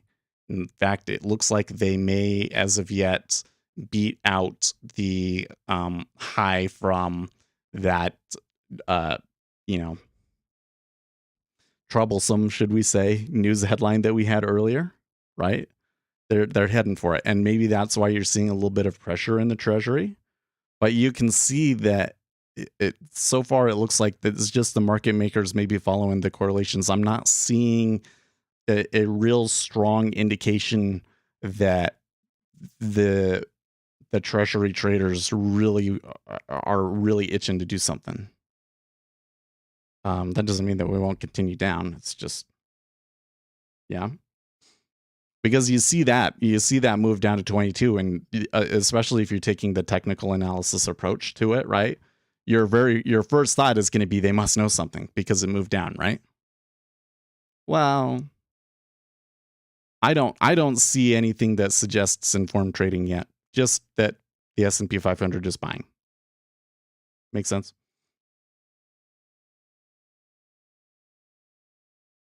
That's an awesome exclamation. Good. Another thing, you know what, we're going back to how do we make the stream more entertaining? It's kind of an interesting thing because definitely I think we are obligated to try and make the live stream as popular as possible because I think that we have important information that can benefit people of all types and society in general. So we have an obligation to share it. But the live stream doesn't have to be popular to do that, right? Really, what we put in the videos matters more. And it's okay if the live stream always sticks around 24 to 32 viewers. That's okay too.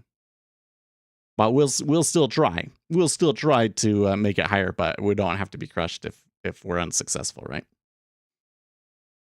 Hey Gus, how are you doing? I haven't seen you in a while. Just passing by to say hi. Good. Have you just been trying to focus more, or have you been up to other things?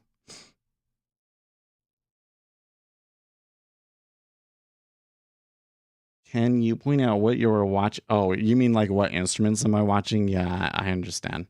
This is the 10. You see that? Maybe let me use a larger. This is the 10. This is the 5. This is the 30. ES. And then micro ES. Okay. This is also ES. Just the Vista chart view of it. And then these are the treasuries, but they're the opposites. So because price and yields are opposites to each other, I place them in opposites of each other so that the yield goes the way that it should. Okay, so this is opposite. It's 30, 10, 5, 2.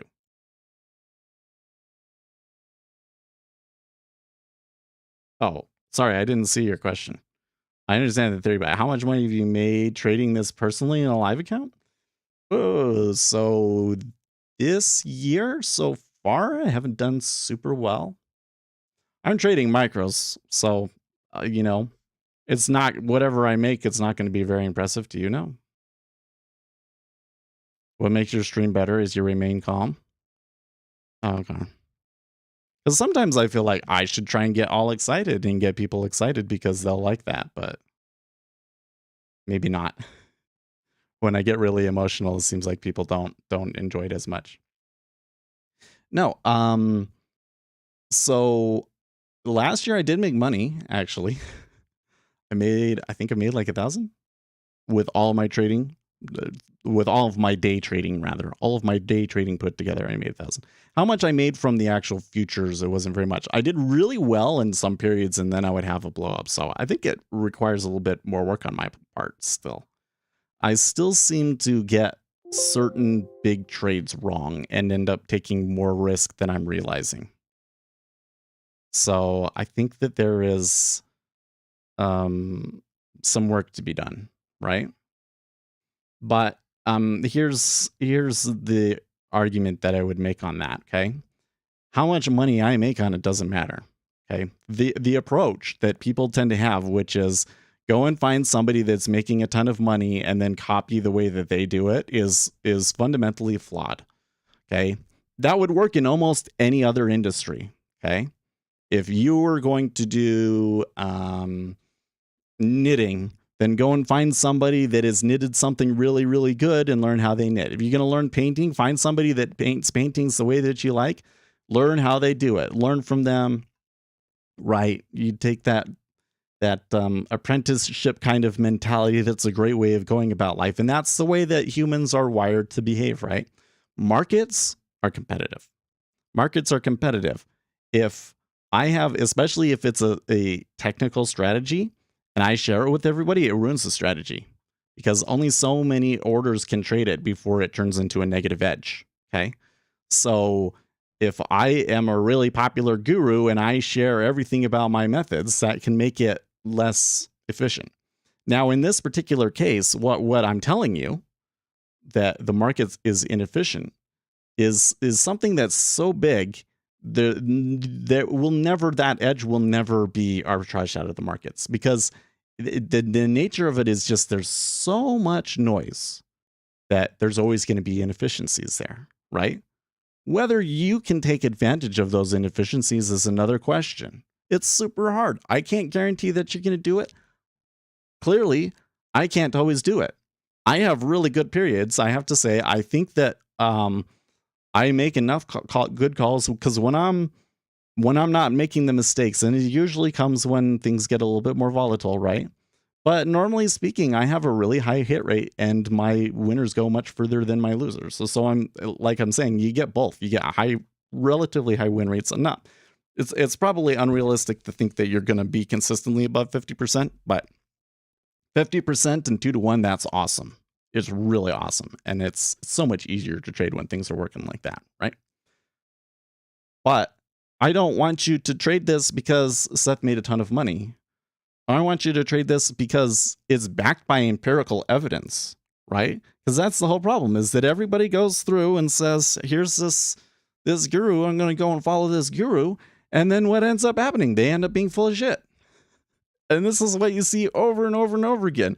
What is the reality of that situation? We as people are not very good at telling who is going to be good at markets and who is lying to us.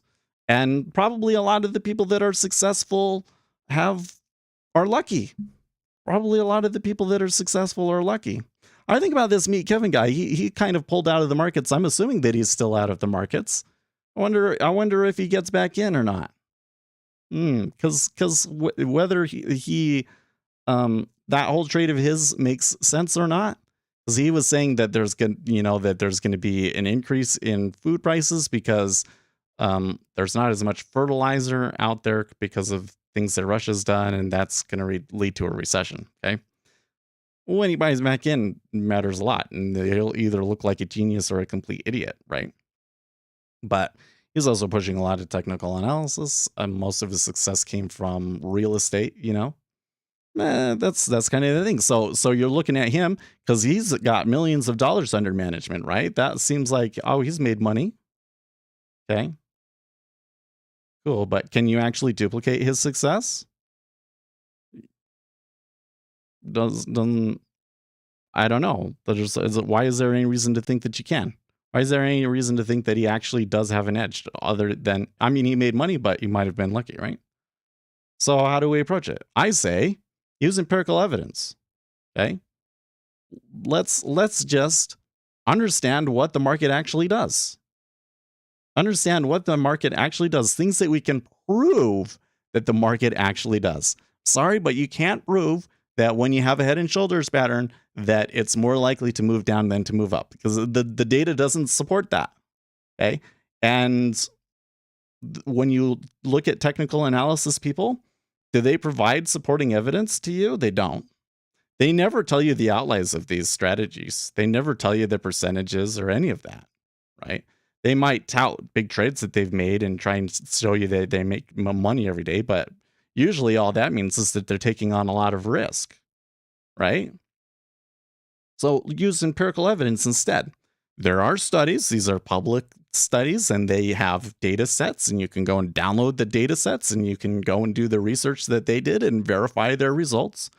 And these are all You go to the axrv.org and there's a quantitative finance section. And then under quantitative finance, there is trading and market microstructure. And the information that I'm sharing with you comes largely from those studies. And what those studies show is that markets are not very informationally efficient. They are very inelastic, and that large meta orders have strong impacts on markets. So if you can predict those large meta orders, you can predict essentially where the market is going to go. If you can predict the meta, if you know the meta order is going to come, which means you have to know a lot about the way the institution works and kind of know what they're going to do before they do it.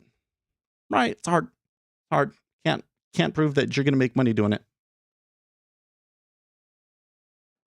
I can only prove that it's based on reality. It's based on things that we know the market actually does. It's based on empirical evidence. And that's the best you're ever going to get, I think. Taking 1K heat to win $100 is not necessarily, yeah.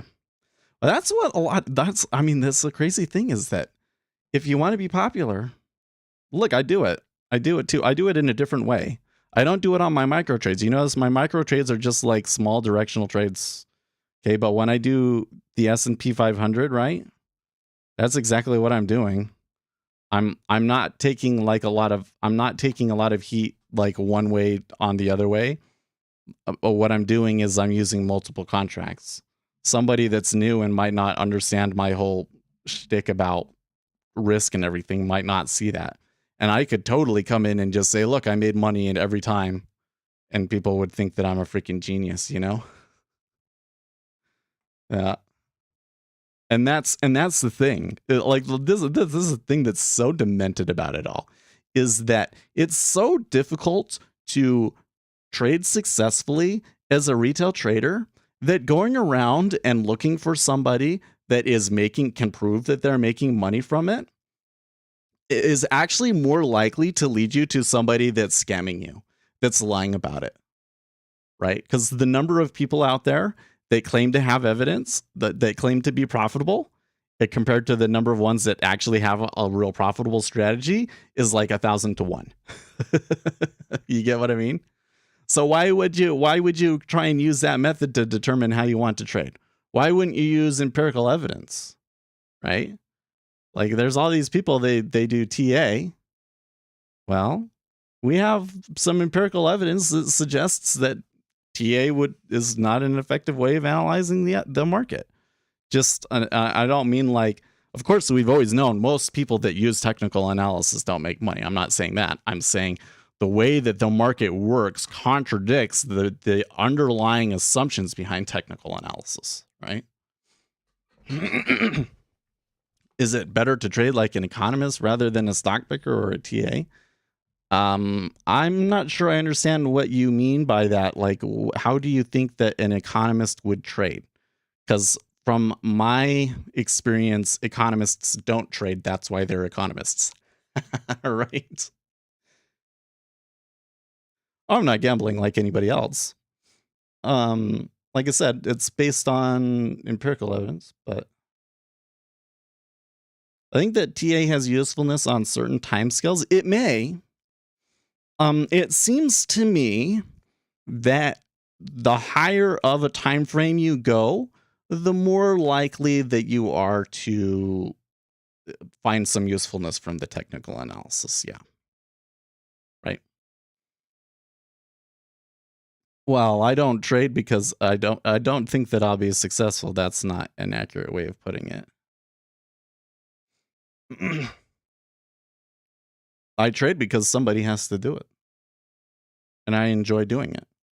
And I have the skills that matter in being able to do this, right? What are those skills? I like the news. I understand the news. I know a lot about being able to interpret the news, right? I understand a lot about, I have all of the knowledge about the order flow, and I'm really good at watching and remaining flexible in order to understand what's really happening, right? I love the math. I'm able to deal with the pressure when things get tough. At least when it's one day. When it's like a whole month of that, then it starts to then you start to do shit, right? Yeah, even if TA doesn't work, doesn't mean your approach is useful to make money. Well, and frankly, like, here's the thing, CryptoPop, is that even if you have all of this empirical evidence, right, and you have a strategy based on empirical evidence, that doesn't guarantee that you're gonna make money either. I'm not making any guarantee on making money. I'm just saying you're a lot more likely to be able to make money if you're basing your strategy on reality, right? But there's like a lot of wild cards involved in that, right? There's a lot of wild cards involved in that. But the reality is that all trading will at some point require some degree of a leap of faith, unfortunately. I wish it wasn't so, but like the thing is that if it was like a no-brainer for sure thing, then like trading wouldn't even exist anymore, right? It's that whole, not everybody has all of the information, and you're taking a trade based on the information that you have, on the bet that the information that you have is going to win out in the end. That is still, I don't call it gambling, but I mean, it depends on your definition of gambling. It is, you're doing something that has a risk and that you don't know for sure, you can't prove for sure is going to turn out a certain way. You can't prove for sure, you know? So you always come down to that point. But the issue is that a lot of people are coming in and are taking trades based on information that I can prove is useless, right? Or that at the very least, research suggests isn't very effective or contradicts the existing research, right? So look, all I can do is teach you what we know to be true, and you can take it from there. And whether it works or not is up to you. And yeah, most of you are still probably going to fail, unfortunately, because that's just the way that the market is. That's the way that a zero-sum game works. Excuse me. It just had a little heartburn.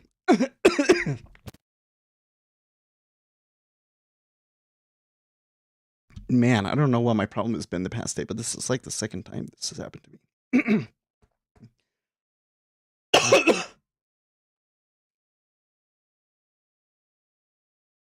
How do you learn to interpret news better? Dude, this is such a big subject. Somebody asked me this on TikTok the other day, and I realized, like, oh man, there is so much that I can say about this that I haven't said yet.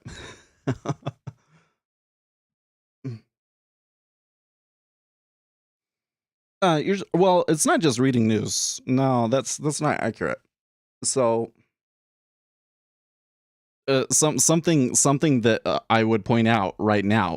So I don't always tell you guys everything that I'm looking at for the meta orders, because that might reduce my edge. But as it stands right now, I don't think that I can be taking any trades today. So we can talk about this. But you know, the auction is a really big force. Okay. I think that most retail traders would be focused on the news and the Ukraine thing.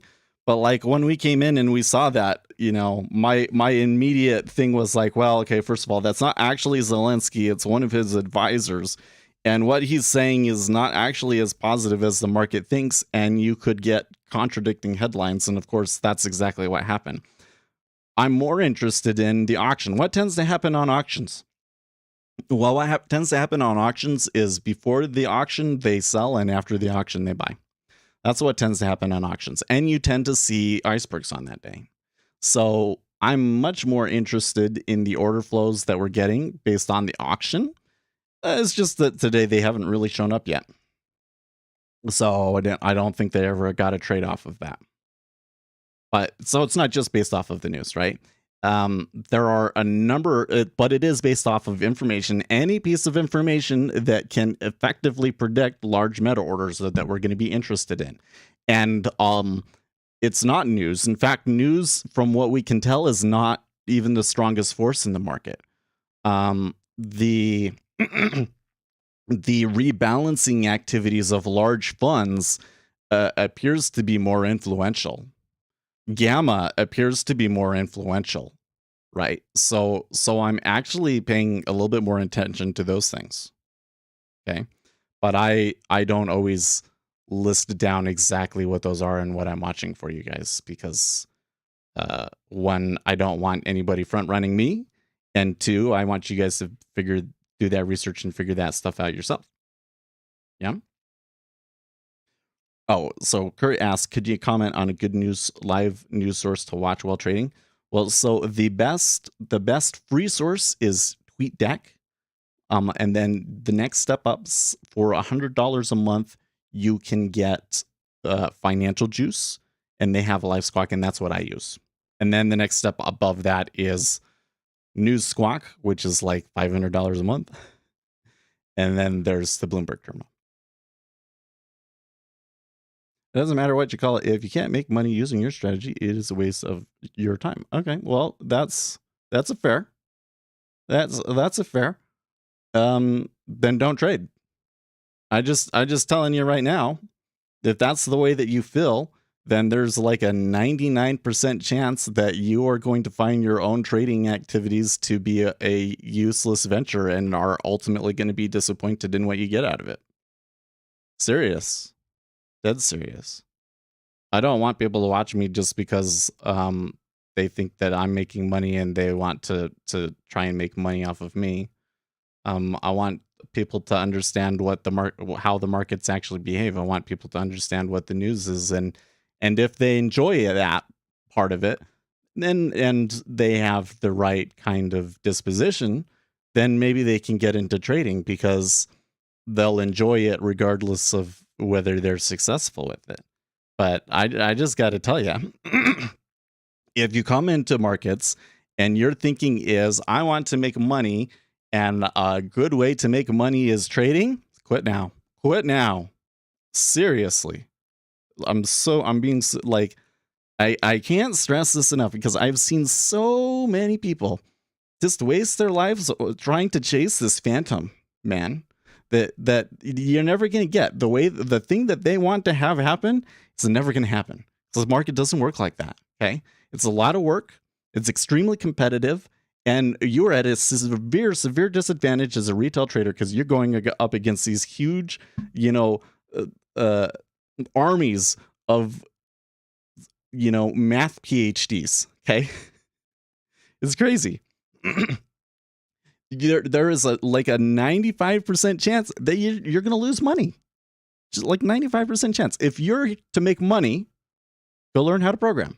I can teach you how to program too, by the way. I do, I have a lot of videos about NinjaTrader programming and stuff like that. You can learn how to program, okay? That's the easy way to make money in this economy. If the only reason you're doing it is to make money, you're never going to make it. You're never going to make it, because you're never going to have the passion for it. Like a passion, people think about passion as like the beginning of something. Like if I like something, then I'll have the passion for it. But the passion is really actually like more of the result of other things. If you feel like what you're doing is important, then you're going to have passion for it.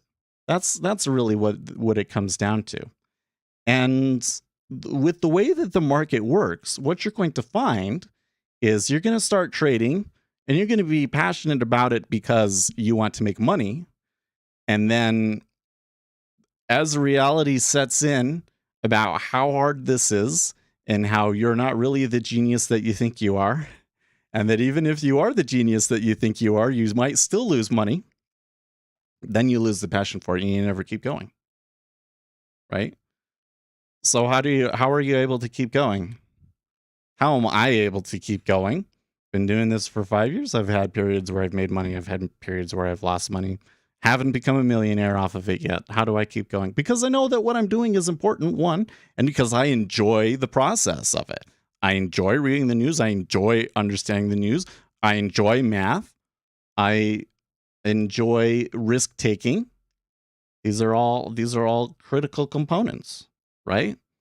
But most people They don't have those qualities. They don't like that's one of the things I think is so funny is that there's a lot of traders, they don't like the news. That's why they want to do technical analysis, because they hate the news. Quit now, man. Quit now, man. You're gonna fail if that's your approach, right? But if it is your thing, then the question becomes, okay, I understand that I'm probably not going to make money. I understand that it's only for a specific type of person, and I'm that kind of person. And you've made that determination. Where do you go from there? I say, learn how the market actually behaves and try to structure your own trades based on that information. And what I am sharing with you, what I make these YouTube videos about, I don't just make this stuff up. It's not just Seth's opinion. This is stuff that I can back up with actual empirical research. I can prove to you that they are things, that the market does do those things, right? And that these other things don't work. I can prove that too, okay? From there, does that make you a profitable trader or not? I don't know. I hope it does. I hope it does. But that's the best that I can do. That's the best that anybody will ever be able to do for you. If you think that somebody is going to come in and they're just going to hand you this strategy, I'm going to teach you everything that you need to know how to run this strategy, and then you're going to turn around and you're going to be successful with that strategy, then you need to go back to what I'm saying here again. How does the market actually behave? Because the way that the market actually behaves says that approach will never work. Okay, markets are very statistically efficient. You're fine. That's fine. I love having this conversation. We have it all the time. And why do we have it all the time? Because people are social learners, right? The way that humans work is you're in a tribe and you're trying to make bread, and you're using a little rock and you're smashing grains, and then you see your neighbor has taken a rock that is round and is rolling it like a rolling pin, and you see that that's more successful, and you go, oh, okay, I'm going to go and do that. That's the way that people work. That's the way that we've evolved to learn, is to watch other people in the pack that are being successful at the thing that we want to do and copying how they do it. Problem. Markets are competitive. If you trade something that has an impact on the stock, the more people are buying it, the more it's going to go up. And to the point where that inefficiency is gone. Okay. So this idea that I can come in and I can give you a trade, it's never going to work. It doesn't, the market doesn't work that way. There is a limit on how many people can trade that inefficiency. That's why, what I'm teaching you is how to find those on your own, right? You can understand the way that the market actually works. You can develop a theory about a trade that might work. And then we've got to give you all of the tools to be able to execute that successfully and to see whether you're being successful with it, right? That's what I'm teaching you. I'll slap crypto. That's what I'm teaching. I'm teaching you how to make your own strategies, because I know, based on what we know empirically about the market, that I can't give you my strategy and everybody be successful. If I told everybody every trade that was going to make ahead of time and why, none of us would make money, because they would just front run you and mess with the trade, right? So I really do. I really wish that I could just tell you, here's the 5-step process. This is the exact trade that you can take every time. It doesn't work like that. I think, another thing, I guess, the one thing is that's just the way that people learn, and it just doesn't work in trading. But the other side of it is that people were sold a lie. Okay. In the 80s, there was people were making money. You got to understand the history behind this, man. Don't underestimate Seth. He is going through the process with you. Thank you. I appreciate it. I have to say, even though I don't make tons of money, there are definitely some people here in this channel that understand this stuff and have, been successful with it. Live action has shown me some pretty crazy trades. I'm like, wow. Okay. But, you understand the history behind all of this, guys. In the 70s, okay, there was stagflation, markets sucked, right? There was a period in the 50s where owning stocks was just amazing, but like nobody did it. Nobody did it. And then the 70s came along and stagflation and the market sucked, right? And so then Reagan came along. And Reagan said, "Hey, we should have free markets. The free market is successful and it is a good system and we should use it. And you should all become entrepreneurs." And they really encourage people to get involved in markets and to become entrepreneurs and things like that. And so during the 80s, another thing was happening at the same time, and that was the digitization of everything and making the market access more available to people. So you didn't have online trading yet, of course, because the internet wasn't a thing, but you could call your broker and it was all really interconnected and things like that. And so this is why you have movies like Wall Street Money Never Sleeps. That's what was going on at the time. Okay. So during that time, because there was so much change, there was people that understood the change that was going on and took advantage of it and made money. Right. And they made money off of that boom that happened in the 80s and 90s. And then, again, there was another change when trading went digital, okay? And there were people who understood how to take advantage of the markets in the digital age when they weren't very developed. And so they made a ton of money too, right? So now we come into today. And what has happened is those people that made money back in those times, why did they make money? Well, it had a lot to do with the specific market that they were in, right? And so this kind of situation where you could take you could read order flow and take a certain trade all the time, and it would work out for you in the long run. It's not available anymore because the trades that they were taking, people went and made robots that do them, and they do it faster, and they always catch the. Okay, so empirical proof. So the video that I think is the best video. Well, I got two of these, but here I'll just pull it up on my channel. Okay, and in the comments I point out the books and stuff that you need to read. Okay. I mostly trade with CL. Well, that's good actually. Your channel.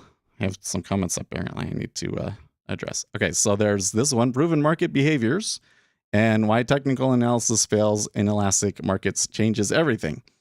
And in the comments in here, markets really. this one I don't have a link. Maybe I should put a link, but the book is called Trades, Quotes, and Prices: Markets Under the Microscope by Jean-Philippe Bouchot and the two other guys. Okay, he's the most famous. That is the book that teaches you all of this stuff. And inside that book, at the end of every chapter, there is like 15 citations to empirical studies. The book is insane. You'll learn so much about how markets behave from this book, dude. It'll like make everything else that you've ever learned about markets and all this technical analysis stuff just look like trash in comparison. When all of a sudden you got this guy, he's walking through the math. Here's all of the research studies. These are all the brightest minds in the world. People at Harvard and stuff giving you this, proving this stuff. Okay, that's the first one.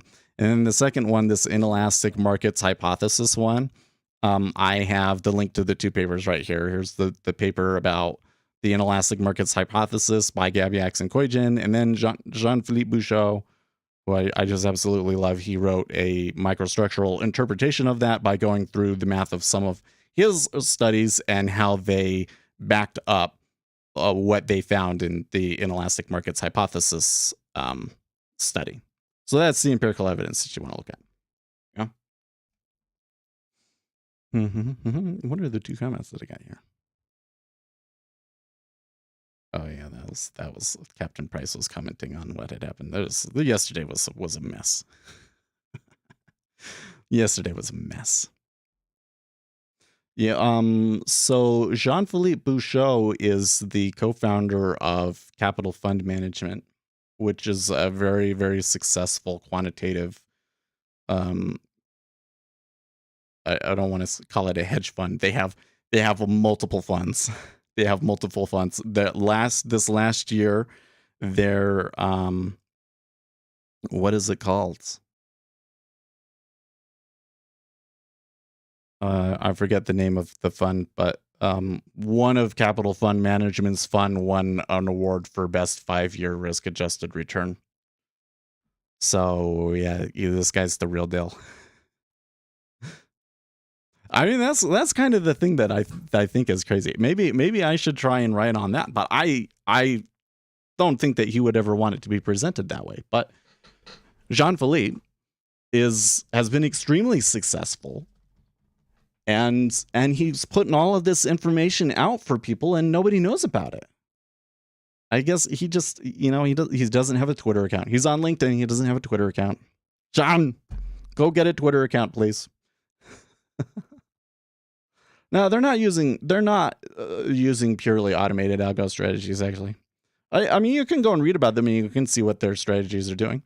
A lot of them are, I mean, there's definitely a quantitative component to them, for sure. But they're not HFTs, is I think what you're saying. They're not HFTs. They're more like, when there's a war in Ukraine, what is most likely to happen based on the quantitative knowledge that we have about the past. It's that sort of a thing. They are trading. I think that their fund that did really well is kind of trading like a mean reversion to some extent, but they're not doing market making. So, but you are right that a lot of what they teach, you're not. So, for instance, there's a lot of stuff in the book about the profitability of market making and how that happens and the kind of models that you use to adjust for the volume that they're seeing to make market making strategies successful, right? Are you as a retail trader going to use that? No, because you don't have enough money to trade a market making strategy like that. And you want the fast connection, right? But understanding how the market maker works, useful? Oh yeah.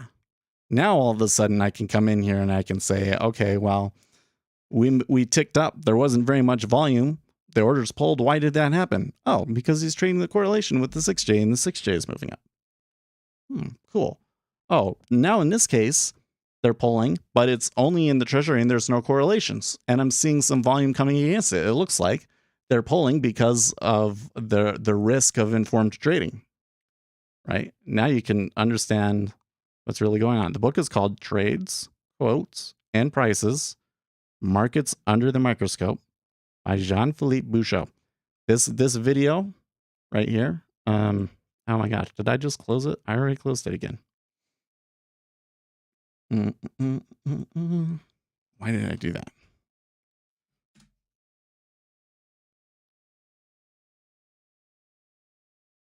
This video right here, Proven Market Behaviors. Really be. I show you the book. Where is it? Here we go.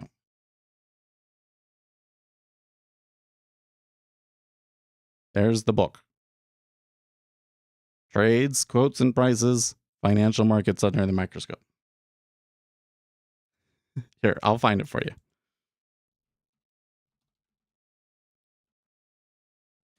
This comes up so often that my search bar automatically pulls it up. That's hilarious. I should have just gone straight to that, huh? There you go. Oh wait, that one's too big. I think I can delete everything after that. That link should still work for you. Like that. Yes, it does. Cool. There you go. Trades, Quotes, and Prices, Financial Markets Under the Microscope. You can get it in hardcover for $77. And I tell you, it makes everything else you've ever read about markets look like child's play in comparison. Here, let me grab it for you. Let me show you.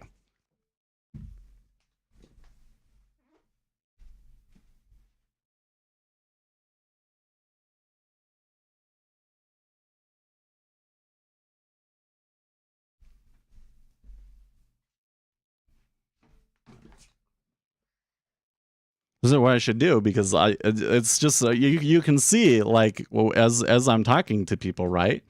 You can see the way that people think. Coming through and doing a scientific analysis of the facts and understanding what things are doing and developing a strategy off of that doesn't excite people. They want to see somebody else that has done it and try and do what they're doing, or they want the person to have the authority, right? You have to have been, well, like Jean-Philippe, he has the authority. I wish I was him. I wish that when I was in school that I had gone into quant finance instead of computer science. That's what I really wish I had done.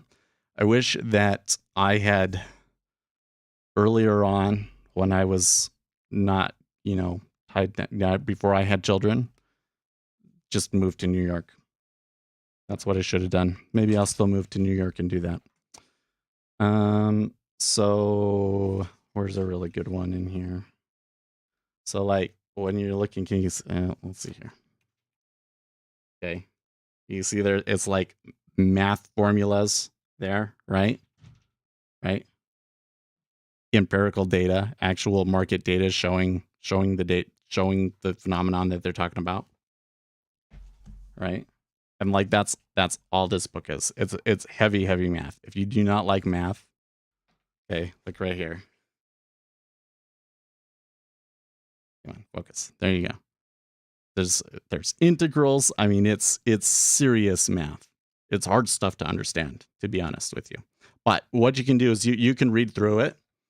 Even if you don't understand all of the math, just keep pushing through it. You will understand the implications. And then at the end of every chapter, they have really good summaries about what you're learning. The take home messages. Right?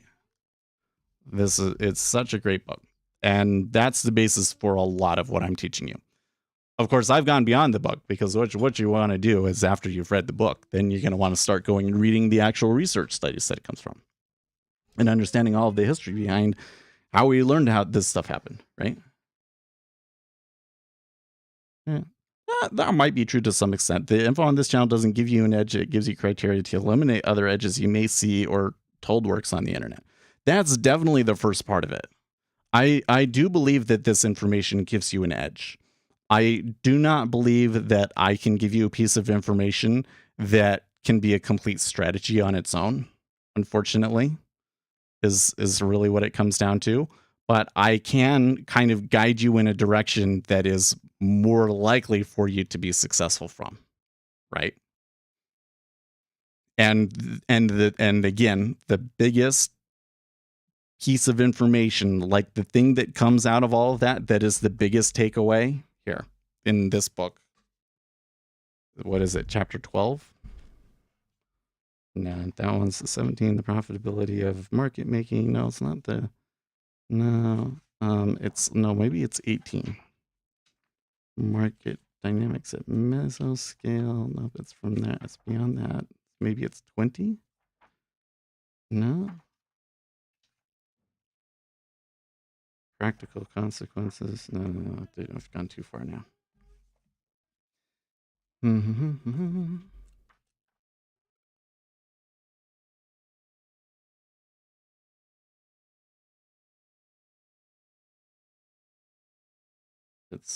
pretty sure that it's chapters 18 and 19. No, not that one.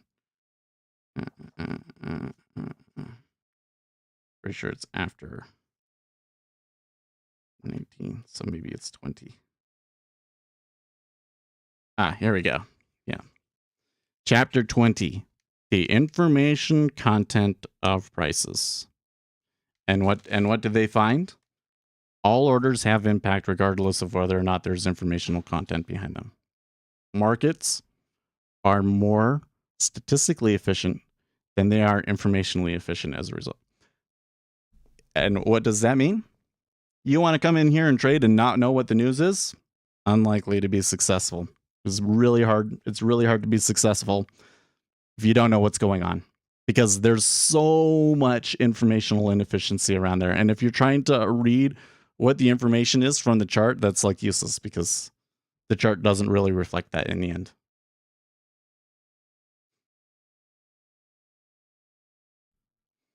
This channel is not about how to make money in the markets. It's to learn theory about how the markets work. No. I think that if you learn the theory about how the markets work, you're going to learn a lot. You're going to be more equipped to be able to make money from the markets, right? That's going to be the information that you need to develop your strategy, right? So I have another set of videos.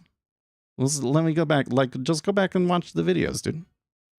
I mean, what the live stream is about is having fun and enjoying talking to each other and what's going on in the market right now and talking about trading in general, right? So we have this conversation that we're having right now, which is a conversation that we have a lot. Okay. But look back at the things that I'm teaching. Okay. These two videos are like the magnum opus. Okay. Proven market behaviors and prices BS. Okay. That's the most useful information that you have. This is the way that the market works. This is the information that blows almost everything that people teach about technical analysis and everything. It just blows them to bits and then redirects you towards a way of trading that is more effective, right? In this inelastic markets, I don't just say technical analysis doesn't work. If you watch until the end, I give you a list of things that you can research that can be effective predictions of flow. Okay, that the researchers list. Although the researchers haven't done the research on that, those are just the places that the researchers say, these are the things that we should research now. Okay. That's what you can do. Okay. But then we go back. Okay. Here's everything about order flow. Okay. So this is how to understand and read what you're seeing on here. I'm not giving you setups. I'm not telling you when you see this signal, take this trade, and this is what the expectancy that you're supposed to get out of it. I don't say that. I just say this is what you're seeing. These are kind of the scenarios that can happen. You have to take it from there, okay? But being able to understand order flow, a very significant part of it, okay? Successful day trader traits. Listen, these are the things that you're going to have if you're really going to be successful with this long term. If it's not you, probably you want to go find a different hobby. Okay. Rhythmic versus CQG. I do a lot of stuff with technical, like the software, right? What's the best market data? What is the best platform to trade? Okay. But then there's a couple of other ones. So these ones right here, this is how to develop your strategy. This is the process part. This is what each step of the process is. Okay. You've got to,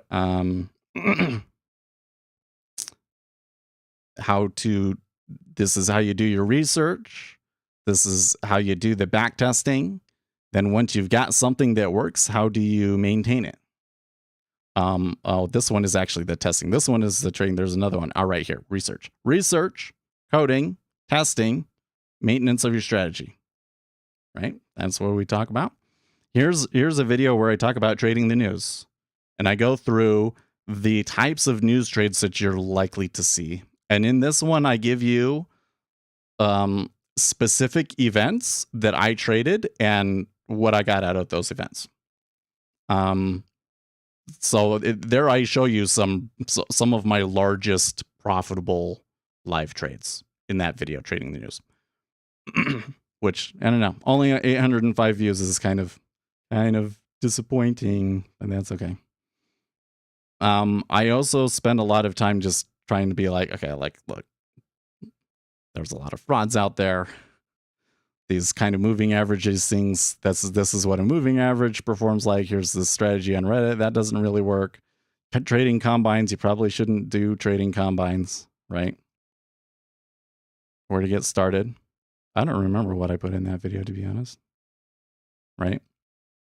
It's about trading. But yeah, I'm not giving you setups. Listen, if you are going around on YouTube or whatever, and you find this guy that claims to have setups, he says, here, I have this setup. You just trade this set up with me and you're going to make money, probably a scam. The person that really knows what's going on will not give you setups because they will know that by giving you the setup, they're ruining the setup. Right? Especially if it's a technical thing. Moon boy, Carl.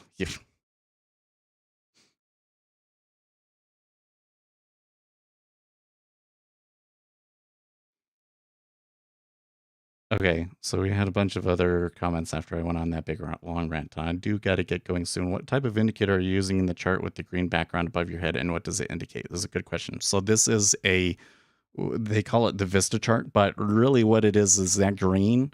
The brighter the green is, the more resting liquidity is at that location, right?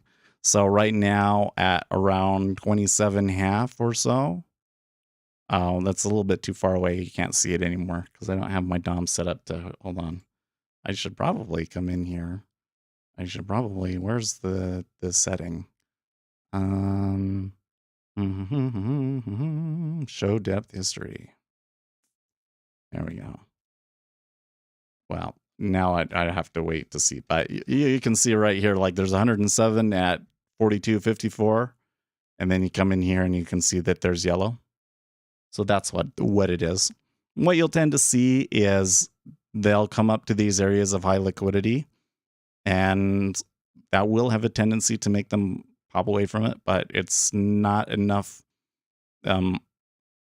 Basically, if they pop through it, they'll go further. So you don't really get a profitable strategy off of just that. But, the more yellow there is there, the harder it's going to be to get through that price is basically what it means. And then these big circles are indicating large icebergs. Okay.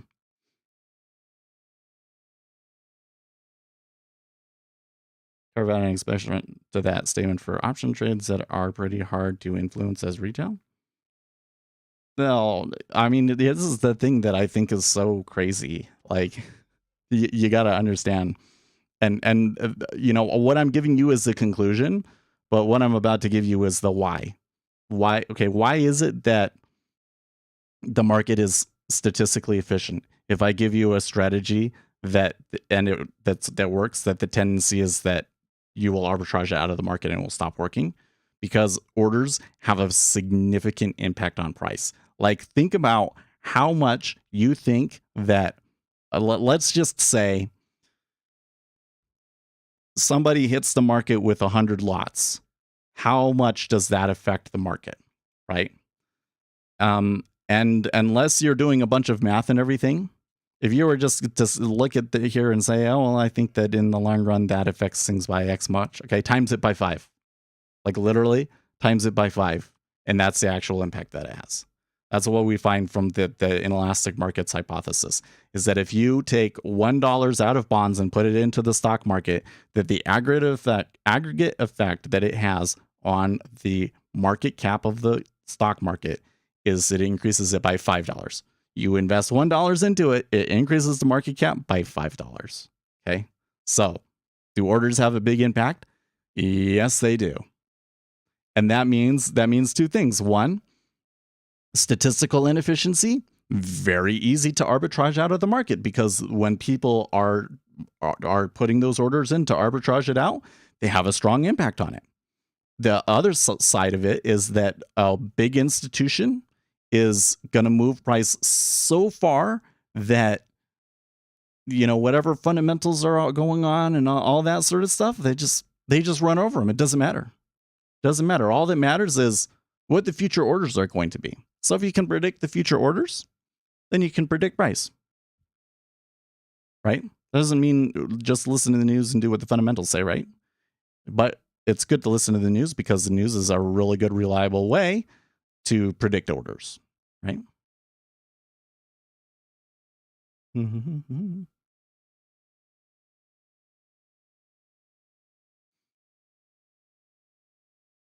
I wasn't really paying attention to what you're saying.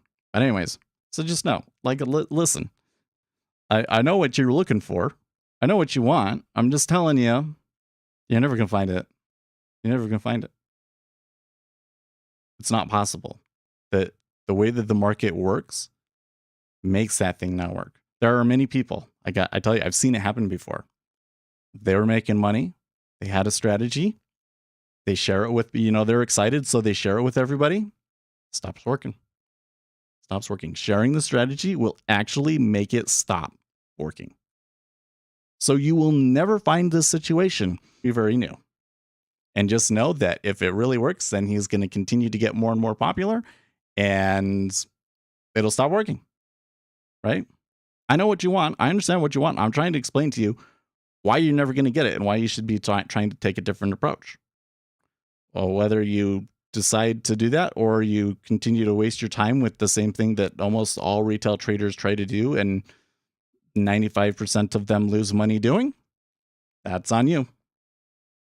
That's on you. I can only tell you what the reality is and show you the evidence for it. I don't know what else to do beyond that. I do everything that I can to try and be convincing, but it seems to me like that there are just some fundamental, the reality conflicts with what people want to believe, with what we've been taught in American society and with the way that people tend to think. It's counterintuitive, right? We want to think my tiny order means nothing. That's what all retail traders want to think, right? I can make any mistake that I want because ultimately the market is efficient and they'll sort it out and come to the correct answer. But that's actually not the right. I mean, sure, your order only has limited impact, but if you and everybody else trade it wrong, then it's going to come up with the wrong answer. So what we do actually does matter a great deal. What we invest in matters. This is why I'm doing this, man. You got to understand this stuff. This is important to our society. What we invest in matters. Huh? Scalp. Be as successful at scalping. I hope that you're successful with it. But if you're successful with scalping, you know what the next thing that you should do is turn around and invest that money wisely. Don't be like Navinder and give it to somebody's hedge fund that just squanders it, right? Start taking the extra time that you get from being successful at that and research companies and invest in companies in ideas that you believe in and that you think matter and that are being run well, because how we invest, the orders that we submit do matter. Every single one does. And we should be doing everything that we can to make sure that our orders are the best, most informed orders that we can have. Yeah. So I'll leave you with that. I got to get going, guys. I will see you. Tomorrow is the big day, the CPI number, right? Ooh, it makes me a little nervous. Tomorrow, the market could be so crazy. So we'll see you then. In the meantime, stay profitable, friends.